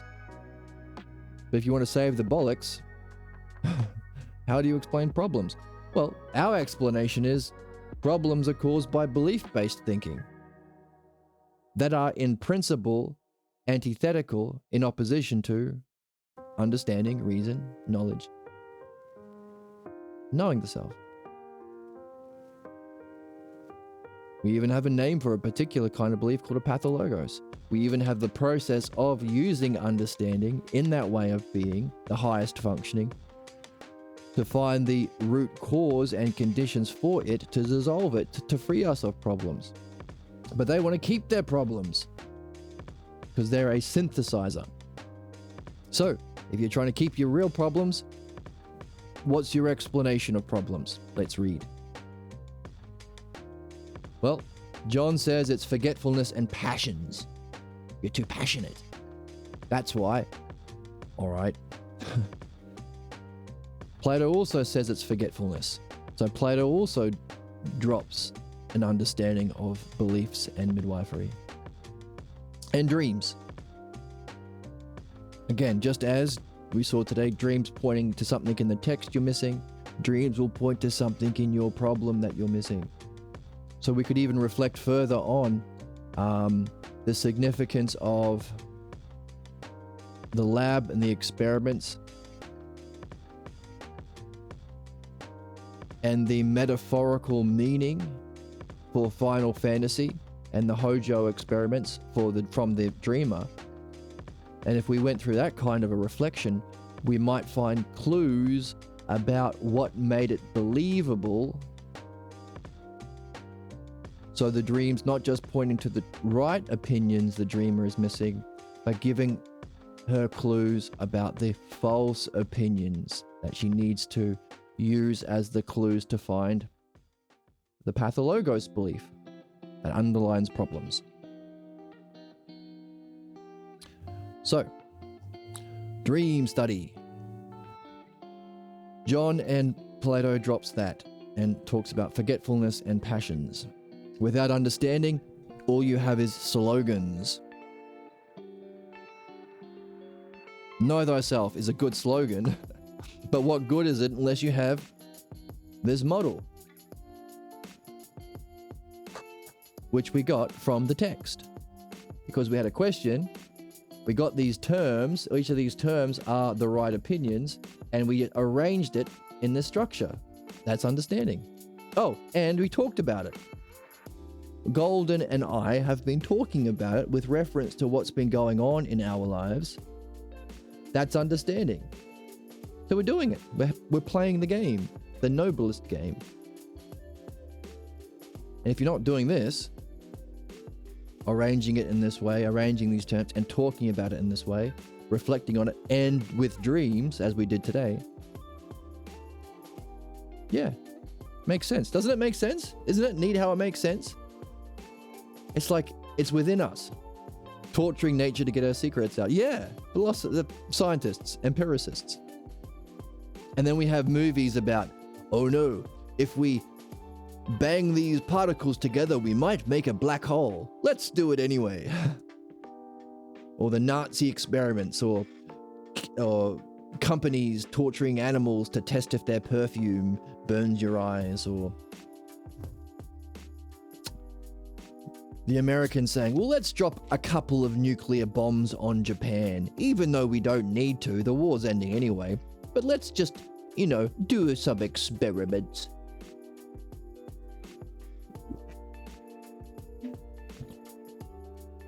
I feel under high scrutiny. That might be an interesting state of mind. From whom? What does that state feel like? And does that feeling state have a past? Red die 40. So, without going through this process, we're just left with empty slogans. Know thyself. Oh, that's neat. But with this, we know what it means. It's going through this process with the help of dreams to surface the cause of this, to free yourself from this, to better go through this development, questions, text, quotes, organization, and speech with our friends over coffee or over chat, in order to facilitate or create the conditions for insight, and then doing the same thing on that insight to go from insight or knowledge or nous, the same thing to that to go to know thyself. Therefore, for us, the expression know thyself is significant. We understand it in depth because we're doing this. And this book also gives us a historical context. Why it's takes a bit of work or fun. Because Aristotle, we are not taught Socrates, we're taught Aristotle. That's why we have to learn this new game. So we're doing it. Without this, it would be an empty slogan, know thyself. Or, there is a light within you. Well, that sounds nice, but what the heck is it? How do we get there? And what do we do with it? And what happens if we don't address our beliefs? See, there's a light within you. Well, that's just a slogan. Know thyself. Well, that's just a slogan. Learn to read without interpretation. Well, that's a nice slogan, but still. See? We are practicing that state of being called understanding as we read and talk. Without knowing the key terms, there's no way you can have an understanding of these kinds of teachings and experiences. The terms are Platonic and common to Hellenic traditions, a Hellenic world, but they're not in the Abrahamic traditions. So, in order to move from slogans to understanding, we need the key terms. And the key terms are Platonic, or from Plato, really from Socrates, or the Hellenics. And they're not in Abrahamic traditions. You can't have this. All you have is slogans if you are in an Abrahamic tradition, a belief tradition. No understanding. Just empty platitudes and slogans. So that's Jesus saying, yep, That's where we get our beliefs. From the seeds of the Abrahamic tradition, not the Hellenes. Judaism, Christianity, and Islam are religions that require faith or belief as a fundamental commitment. No understanding, no solving problems, just sadistic conflict within and without. Each has a holy text that says what God is, creation, man's role in it, and his true destiny. They are strangers to our kind of thinking, which is just thinking.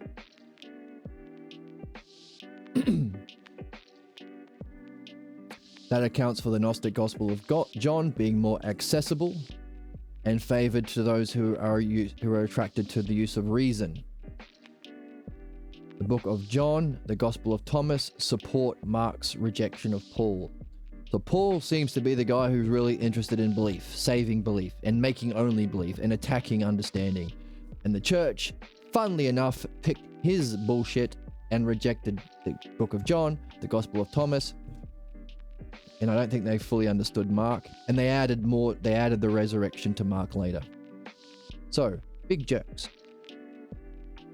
Funny that the people who've gone on crusades and justified genocide and slavery and subjugated women for centuries are a bunch of jerks. Oh, and they take everyone's money. Oh, and they're not doing anything to address war and poverty as well.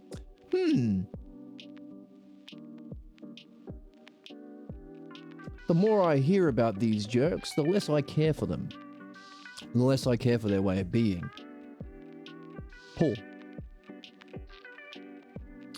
Okay, so when Mark and Book of Thomas were being circulated, it was possible to accept Thomas and be a follower of him while ignoring the story of the Passion, which is the torturing of Jesus in various ways, the trial, the crucifixion, and the resurrection. You don't need that stuff.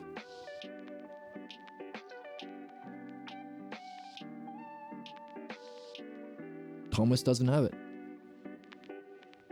He's closest. Thomas is his twin, and by that he announces his priority over all others. He was appointed to Jesus' inner circle, and being his brother, he should have known how he died. So why did he not talk about any of that? In linking the luminosity to knowing the self and to wisdom, he looks like he's more akin to the Hellenics than modern Christians. Or, and say it another way, to properly understand the teachings of Jesus more accurately by looking at the Gospel of Thomas, we are bringing these traditions closer together. The luminosity of knowing the self. That's needed for wisdom, with understanding, over belief. By solving puzzles, like we said here. Solving puzzles in this way. The puzzles were the parables and the analogies that Jesus gave to his inner circle.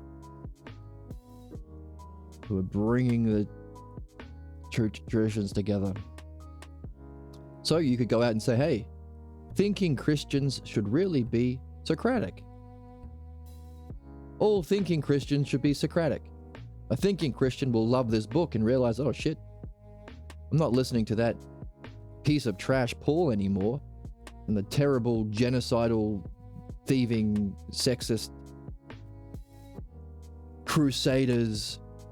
crusading torturers of the church that followed Paul.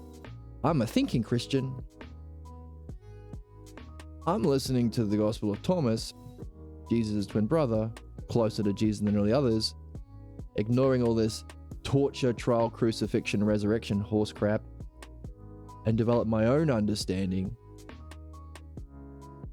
through reading texts like this, solving the puzzles, preparing my own mind for the kingdom of God that's here and now, the divine light within all of us, knowledge, making sure I'm addressing my false beliefs so I learn from Mark and don't play out the tragedy which this passion, trial, crucifixion seems to be a message about, make sure you understand the light and not fall back into your beliefs, counterattack, so I can go from knowledge to knowing the self.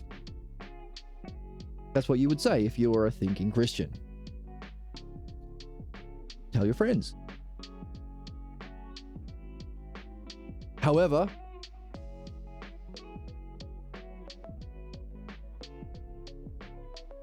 these people lacking midwifery and dream analysis can talk to the significance of understanding, can talk to the significance of removing beliefs, but they themselves haven't nailed it down. Therefore, how do they explain problems? The answer is pathologos, but what do they say? John says passions and forgetfulness, and Thomas says sexuality, indulging in sexuality. So Thomas the tank engine, Thomas the incel. That's a joke. Because he's not an incel, he's voluntarily celibate. He's a volcel? Is that a thing? Is that a meme? Incels and volcels? I don't know. Well, he thinks that that's the cause of problems. But we've been learning love and logos. Add love and it's fine. Sorry, add logos and it's fine. Because you can find the divine in or absent from significant acts. You can use loving intimate relationships as a process, as a path, as a method. Supercharge your development.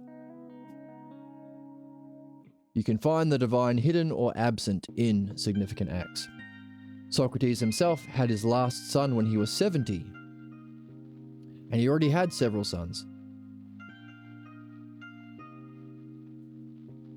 So, do you want Socrates to tell us what's the cause of our ignorance? Socrates says, to understand what blocks mankind from knowing himself is a simple matter, but it's a mystery to most. That is because man sins. It is because man sins that he is blind to the goodness of the divine. That's what we're told. We're told our problems is we're innately bad. We are sinning. Shame, guilt, false beliefs about ourselves. Bollocks.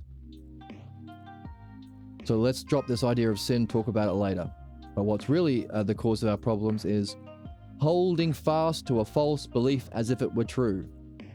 It's an error. It's a mistake. And even something you don't even recognize as a mistake.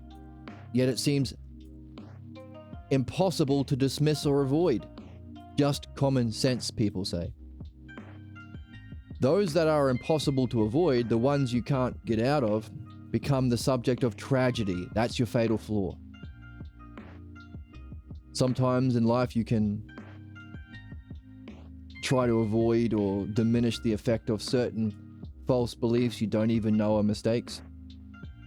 But the ones that you can't avoid become the tragic flaw of the story of the tragedian drama.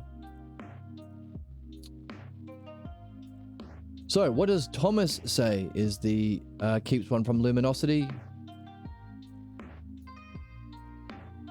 Thomas says the sin is not listening to him. The greatest sin is if you dismiss him, scorn him, or flee from him. That's the greatest sin. And the other sin is that which engulfs all mankind, sexual intercourse and passions. If you don't understand this, you're either too stupid to understand or too stupid to understand. There we go. The more holes, the better. That's what we're talking about.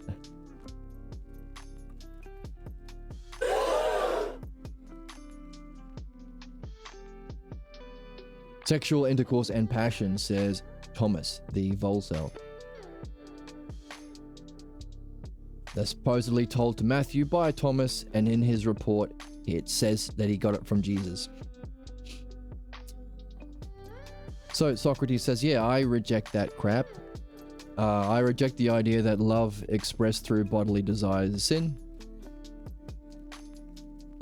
Now, those who are free of those two kinds of sin must reach the heavens then, according to Thomas, right? Not indulging in love expressed through bodily desire.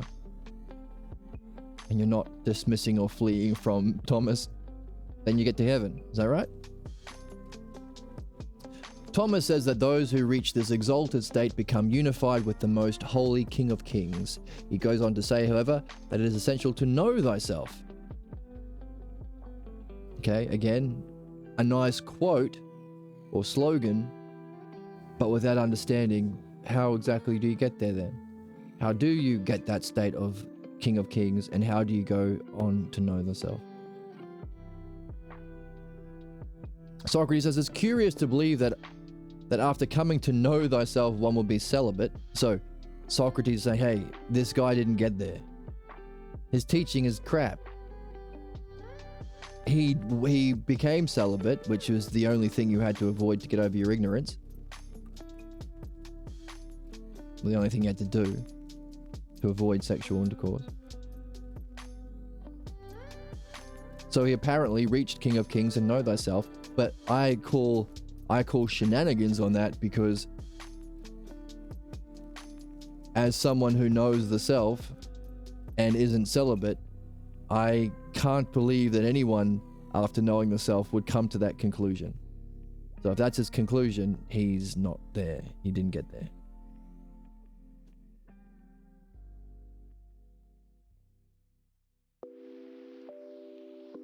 So he calls baloney. Also, it lacks a description. Being unified with King of Kings is hardly a description. So I call shenanigans on both things. That's not a very... Saying King of Kings is a pretty lame description of everything we've been learning in metaphysics. Metaphysics is understanding and describing the aspects of being, recognizing the stages of going to it, and so on and so on. Understanding it, going beyond it. Saying King of Kings is pretty lame, so I call shenanigans on that too. It's difficult to believe that these stories of the resurrection, final judgment, and apocalypse were known by Thomas, but were simply ignored. Could Thomas, in writing about you, have known these things and just ignored them? If he knowingly rejected them, what's his higher purpose when he skipped these events? That's a puzzle. Was it just didn't happen, or is there a reason he ignored it?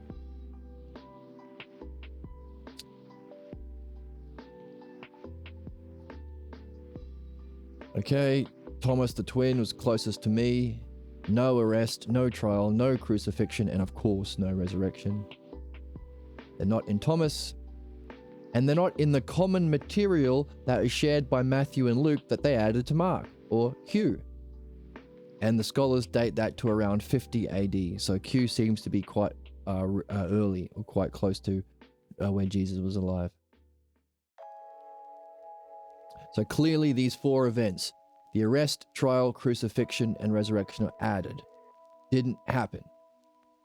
Wow. That's a bombshell. I mean, it was pretty epic when we realized there was no Easter. Resurrection was added 300 years after Mark by the church. To say this cautionary tale from Mark, mapping the tragic story of a tragedy and dramas, actually isn't that. It's actually a magical person that you have to worship and you can never be good at. And yes, and we speak for him, and give us your money, and we're going to kill everyone we don't like. Oh, and women suck. Yes, we hate women. And yes. Oh, even in 2025, there'll be a selection for Pope. Not one goddamn woman in that building. So yes, that's what we'll say. What? Are you crazy? Are you crazy, man? What's going on in your head? So that was a big bombshell for realizing the resurrection was just made up bullshit. But it seems that if Thomas and Q and the other Gnostics don't have the arrest, trial, and crucifixion as well, then all four things isn't there. Perhaps the arrest, trial, and crucifixion was part of the drama that Mark was trying to say as a cautionary tale to deny the bullshit of Paul's pedestalizing beliefs and faith and vilifying understanding. It should make sense because without the resurrection, it's just a tragic tale without the reflection at the end. So a pathetic, tragic tale. But maybe none of this happened. What a puzzle. I hope the book says more about this one, because this would be an even bigger bombshell. Not only was there no resurrection, not even an arrest, not even a trial, not even a crucifixion. Holy crap, all those crosses that Christians wear didn't happen. But what about the necklaces? Or the tattoos?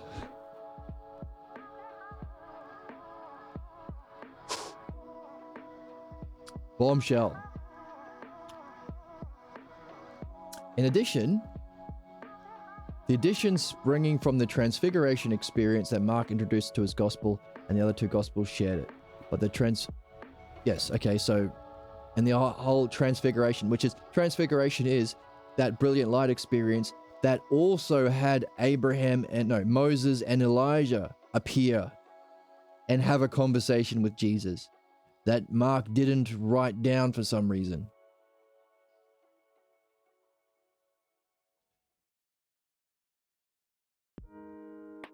Again, if that didn't happen, there was no emerging from his enlightenment experience, these people having a conversation that he didn't record, then what does that mean?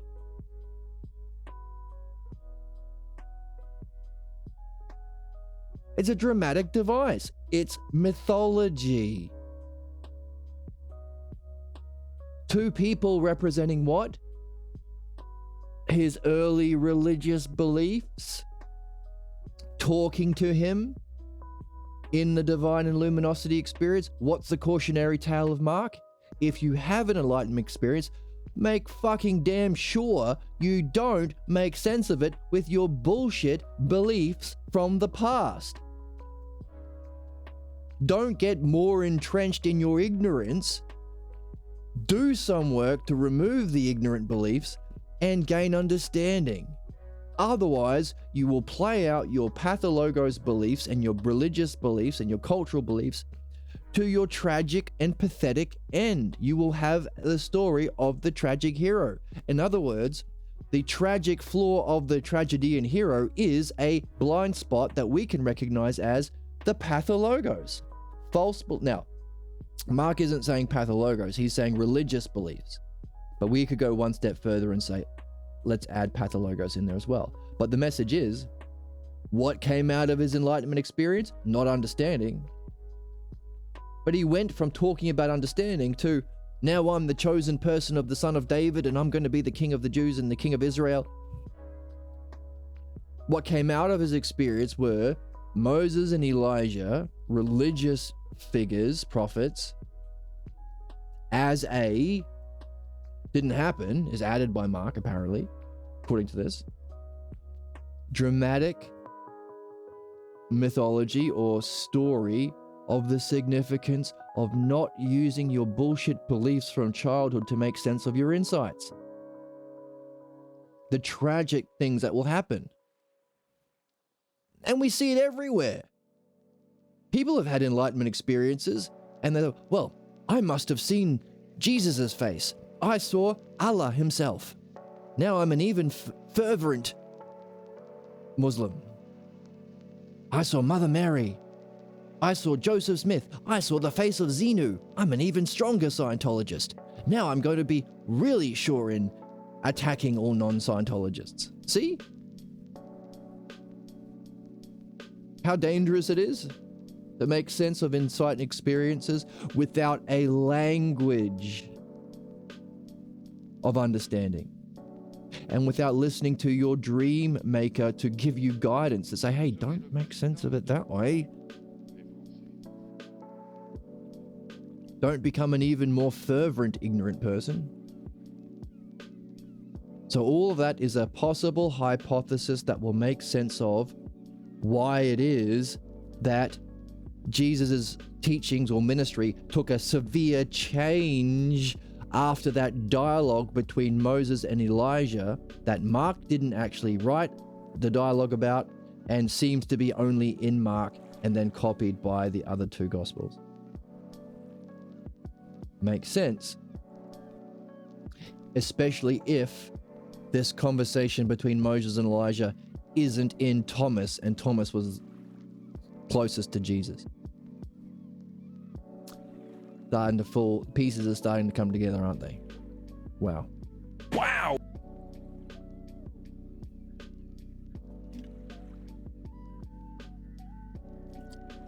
Or maybe Thomas left it out for some reason. Let's keep reading. What about James? James won favor among those who sought entry into the kingdom of God through understanding parables. He urged people to become perfect and be filled with the Spirit. He stressed the importance of experiencing the divine light, but also urged his followers to understand not only the parables, which would be what we understand as the learning to reach it, but also understand the light itself, which seems to be the message of Mark, except Mark expressed it negatively. This is what happens if you don't understand it. So, Gospel of James, understand the parables and understand the light. Socrates says, yes, the most brilliant light of being is also the goal of many of our seekers. Did he advance any other ideas? So, then James goes on to preach about Satan, as does James. And they both need to believe in the cross and my death.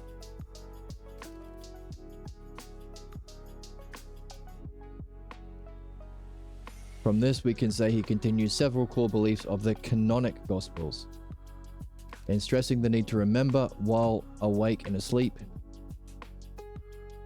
Okay, so now even though he stresses understanding the light and parables, he does bring in some of his old beliefs about Satan, which we've already addressed, of course. Problems are not an evil devil causing it. It's unsuspected false beliefs we are blindly loyal to from our childhood. So he's trying to merge the two, merge the understanding of parables or solving analogies like we do when we read here to reach the light, stress the importance of understanding the light. If he also includes know thyself, he can have philosophy there as well, but he also wants to keep some of his bullshit beliefs. But of course he does. As we're seeing time and time again, this is the significance of not also going through dream analysis and philosophical midwifery to solve your false beliefs. They're still going to influence you. That's the story of Mark. Moses and Elijah coming out of the light.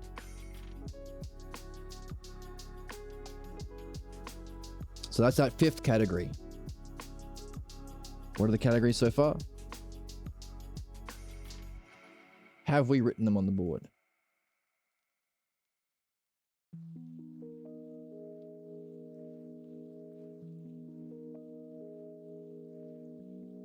I don't see it there. All right, let's write them.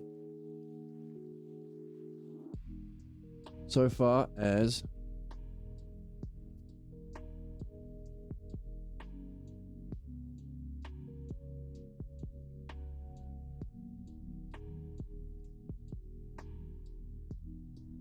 categories of interpretations or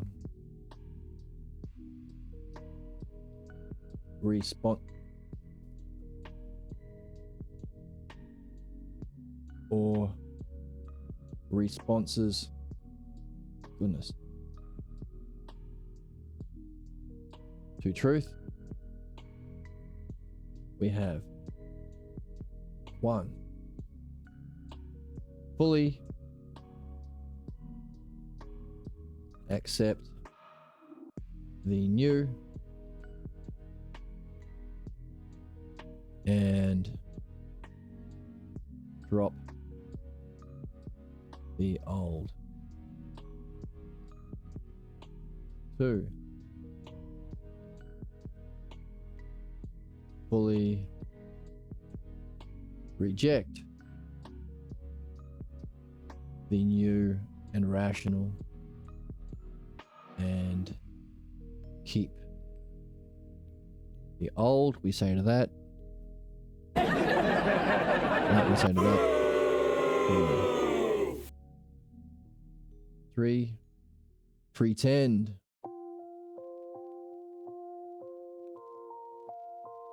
to speak for the new while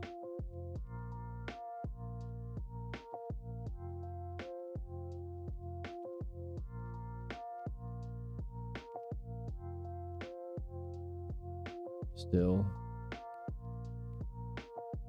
presenting the old. Or a wolf in sheep's clothing.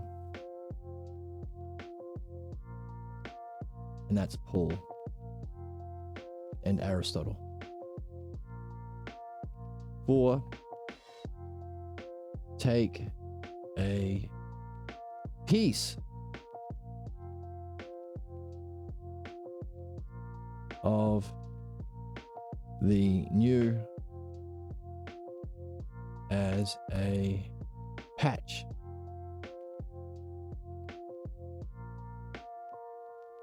to patch up some hole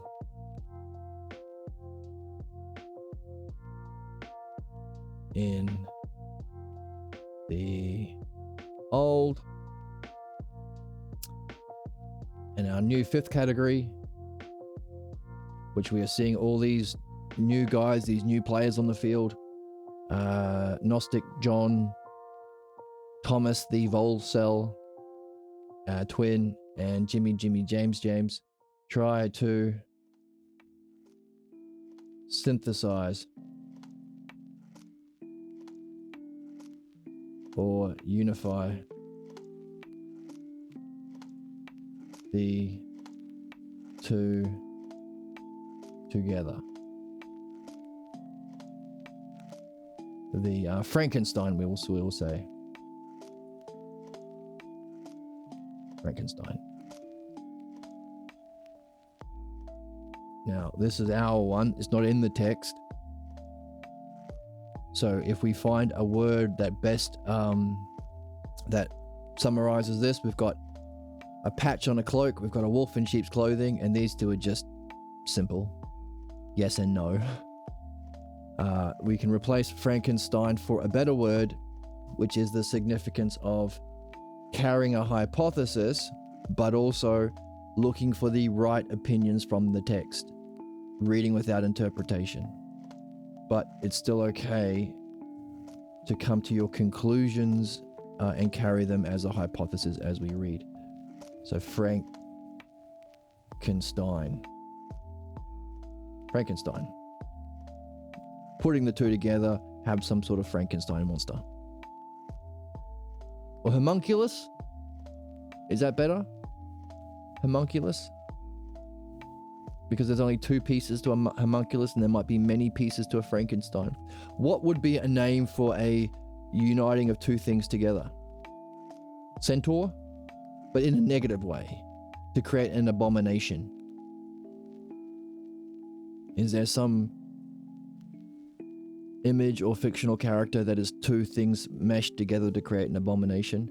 I'm thinking of that terrible, sad, tragic scene from Full Metal Alchemist with the dog child, homunculus.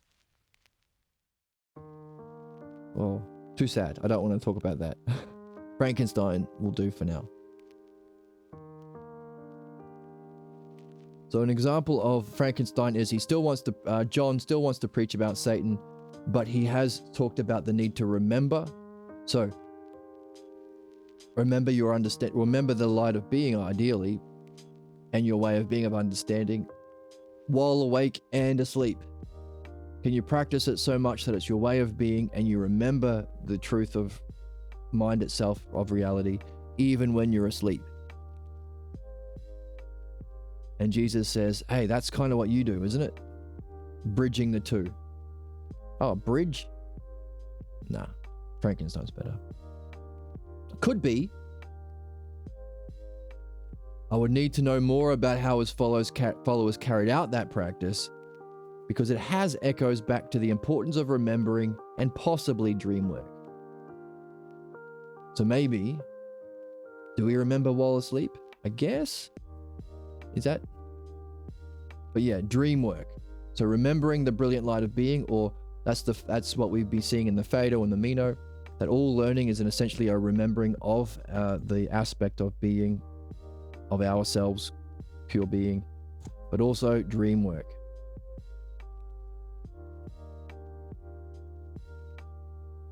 It looks like he adds some to the work and retains some of his core beliefs, Frankenstein. From this, I can conclude he is another Gnostic, gospel writer, Gnostic, emphasizing understanding and knowing, who rejects Paul. So, no one likes Paul. Paul is the weirdo freak kid, but it's interesting that no one likes him, but it's interesting that he's the guy embraced by the modern Christian church. What the fuck? However, while I say this, I am not at all sure I can say what the core saving belief of, if religion means to accept a core saving belief, to be bound by a fundamental, that's what it means. You have to believe this, otherwise you can't come to the picnic. You can't come to church, you can't get to heaven. A fundamental saving belief that will save your soul. What's Paul's? Because all these guys reject everything else Paul said. What does Paul say you have to believe? If the Gnostics and Mark all reject Paul, belief is good. Fuck off, it's not. Belief causes problems, you idiot. Of course it does. Understanding fixes problems. We all know that, you idiot. For some reason, we don't allow that. We do not allow belief, and we demand understanding for mechanics, pilots, surgeons, but not for goddamn politicians and spiritual leaders, kings and clergy. What the fuck? The fundamental irrationality and immaturity of humankind that we are here to address through midwifery, dream analysis, and this kind of philosophy. And sharing it, giving us the way of being of Philosophia, love and logos, love of understanding, the new way of being, the destiny or purpose for all beings, our highest purpose. That's what it means for all of us, not a part, the whole of all of us. So, if everyone hated Paul, he was a weirdo freak kid, what was his saving belief? The saving belief of Paul was thought to be, was essential for the spiritual life, was his idea of justification by faith. What a piece of trash. He says that since the Son of God died for your sins, it is in your faith that your sins will be forgiven. God damn. Since we sacrifice human beings, instead of reflecting on the cause of problems like, rational adults, it's your faith that your sins will be forgiven. So being a blind idiot. He died for your sins to be forgiven. Surely that you are likely to reject this idea. Well, no joke. Anyone with a brain will reject it. Anyone who has not been completely indoctrinated and has not learnt to reflect in any kind of a way will reject this nonsense. Human sacrifice? Bullshit.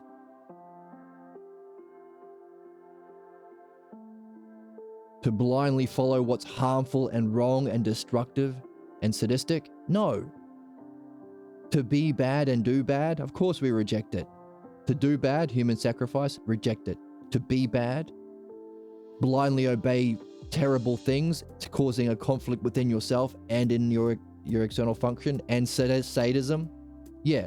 I think we're going to reject being a bad person and doing bad things.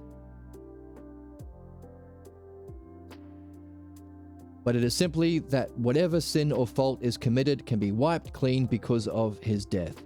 He sees my death as a sacrifice for all men's sins, and this, of course, is simply incompatible with Mark's account of my death and my last words. So, his whole thing is demonstrably wrong, as well as rationally, by definition, fucking terrible and wrong.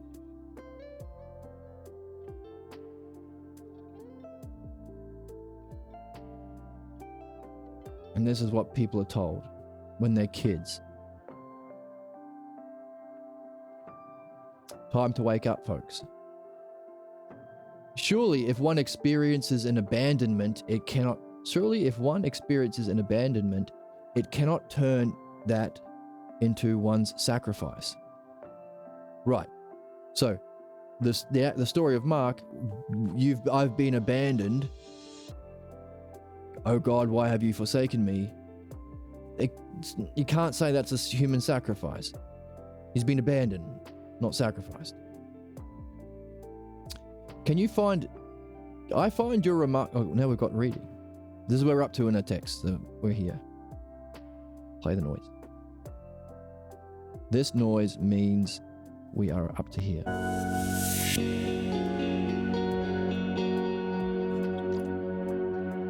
We'll read a little bit longer.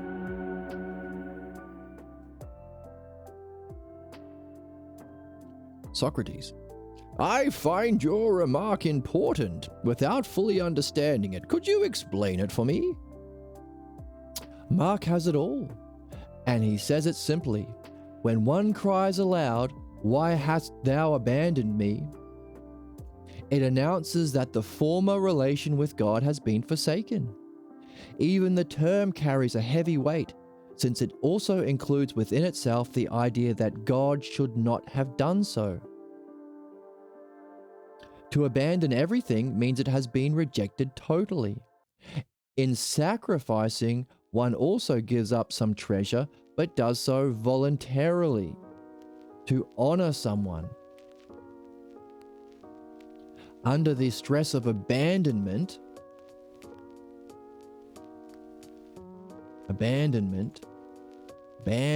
shouldn't have done so, forsaken. The relationship with God has been forsaken. Let's get rid of this one.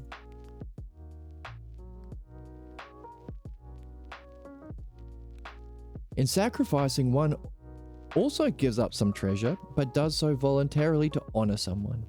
Under the stress of abandonment, one experiences rejection and loneliness, while with sacrifice, one experiences righteousness and peace in their soul.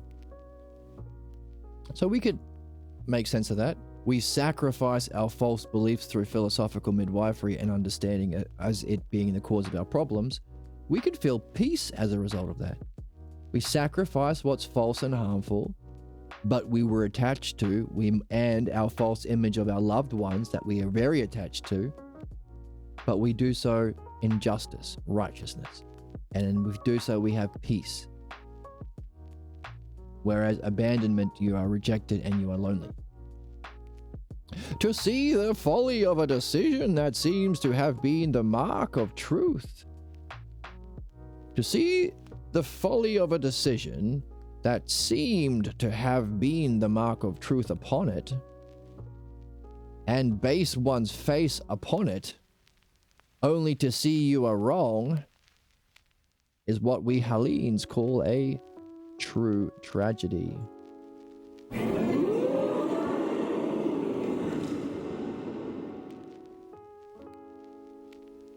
Folly of a decision, A. Seemed to have the mark of truth. Appeared false. Appeared true, right? Like a pathologos. And base one's fate upon it. That's a tragic story. True tragedy. Tragic, you have a tragic error, a tragic mistake. There's a word for it. Tragic decision, what is it? Can't remember. A tragic decision. Foolishness. But it seemed to be true. It had the appearance, had the mark of truth. But you put all your chips on it. That's the tragic flaw, the tragic blind spot, and the tragic story. Jesus. You are too quick to come to your conclusion, Socrates. While it is true that these Gospels agree that the Transfiguration experience shows that I did identify with the fate of Elijah. Oh, this is our hypothesis we've been building.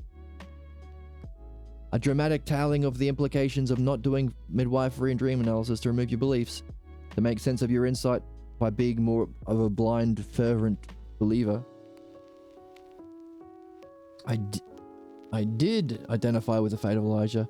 And so took upon myself the role of the son of David. Roles are key.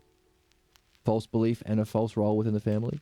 What you ignore is that the scene where I'm described as crying. What you ignore, says Jesus, is that scene where I am described as crying aloud. And in that sense, there is no realization I was wrong. So this was the difference that we saw, the difference between the formal structure of a Greek tragedy and what we are calling the pathetic tragedy.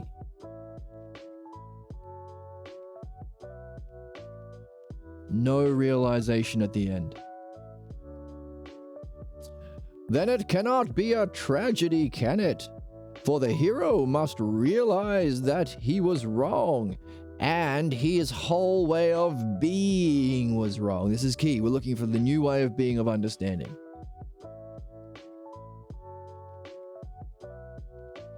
But there is a way of being a believer that we've been nailing down ourselves as we read.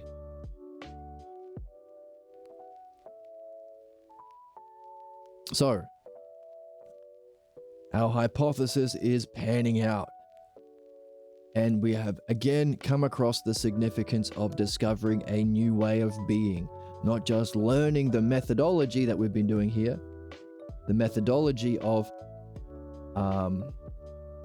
this is an example, pulling the pieces together, the right opinions, because we've had a question. Why is it so hard to learn truth and to share truth? So that's a question. Stung. Philosophical ignorance. Finding the pieces, right opinion. Arranging them in a hierarchy we'll have to do next. So these aren't the right order, of course. Which is a preparation for insight. To which we apply that same process we've learned along the way to it. Otherwise, we play out the pathetic tragedy of making sense of it in terms of your ignorance and your false beliefs. The story of Mark. So we are once again seeing that this is a way of being. We want to know what it's like to be in it at all times. What does it feel like? Not just how it functions, but what it feels like. State of being. Just as we've been seeing how ignorance or belief-based cognition functions, creating conflict, functions sadistically, can only break, can't make, seeks to justify its ignorance through all sorts of cruelty and stupidity. That's how it functions, but we also have been talking about what it feels like. Internal conflict between limit and limitless. Same and different. Never at rest. rest and motion, conflict, and replacing the destruction of what's good, the destruction of reason, ousia, self, and being, everything that's good. Replacing that feeling, being a bully, being a thug, being a sadist, the way the Zionists cheer when they murder children and starve children, the way the MAGAs cheer when a brown person is murdered or sent to a concentration camp, the way the billionaires cheer when child lunches is removed or Meals on Wheels is removed, as is what is happening now. The way the landlords cheer when another person is kicked onto the street so they can make more profits. Sadism. Belief-based cognition has a feeling state of internal conflict and also the desire and enjoyment of breaking, hurting, destruction, or projecting that internal conflict onto others in a way that harms people. Sadism as a function of causing harm or breaking, and has a state of being of internal conflict and sadism. We are defining what it means to be a savage. Our caveman roots. Hey, had a survival benefit before we had reason, now it no longer serves us, just as our pathologos beliefs gave us a role and allowed us to survive in our family, in our house growing up, but it no longer serves us. As above, so below. As evolutionarily, so individually. And just as we have to learn the significance of this individually, as our species has to demand midwifery, philosophy, and dream analysis for every single political and spiritual leader, so that we can harmonize our souls and our species with the paradigm or the laws of reality, the logos. So, just as we've understood the functioning and the feeling state of being a believer, the savage, sadistic, conflict-ridden soul, so too, we want to nail down what it feels like, or the state of being of philodianoia, our purpose. So, we'll take these questions as we continue to read next time. Lots of good stuff. Polishing up our questions as we read. Also, polishing up our hypotheses. Well, if Mark added this, maybe we are seeing some confirmation of our hypotheses as we read. Polishing up our questions. Polishing up our hypotheses.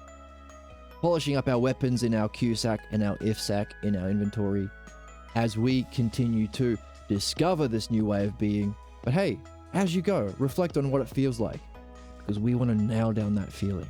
What's the state of being? If, as we just read, the hero realizes that his whole way of being was wrong, what's the right way of being? What's it feel like to be functioning as what you're supposed to be doing? Cognitive function of understanding. What's it feel like? Reflect on it. Recognize it. Become a friend to it. Notice when you fall out of it so you can get back, but also perfect it. Master it. Get into the zone. What's the state of being of understanding? Thanks for joining me, and I'll see you in the next one.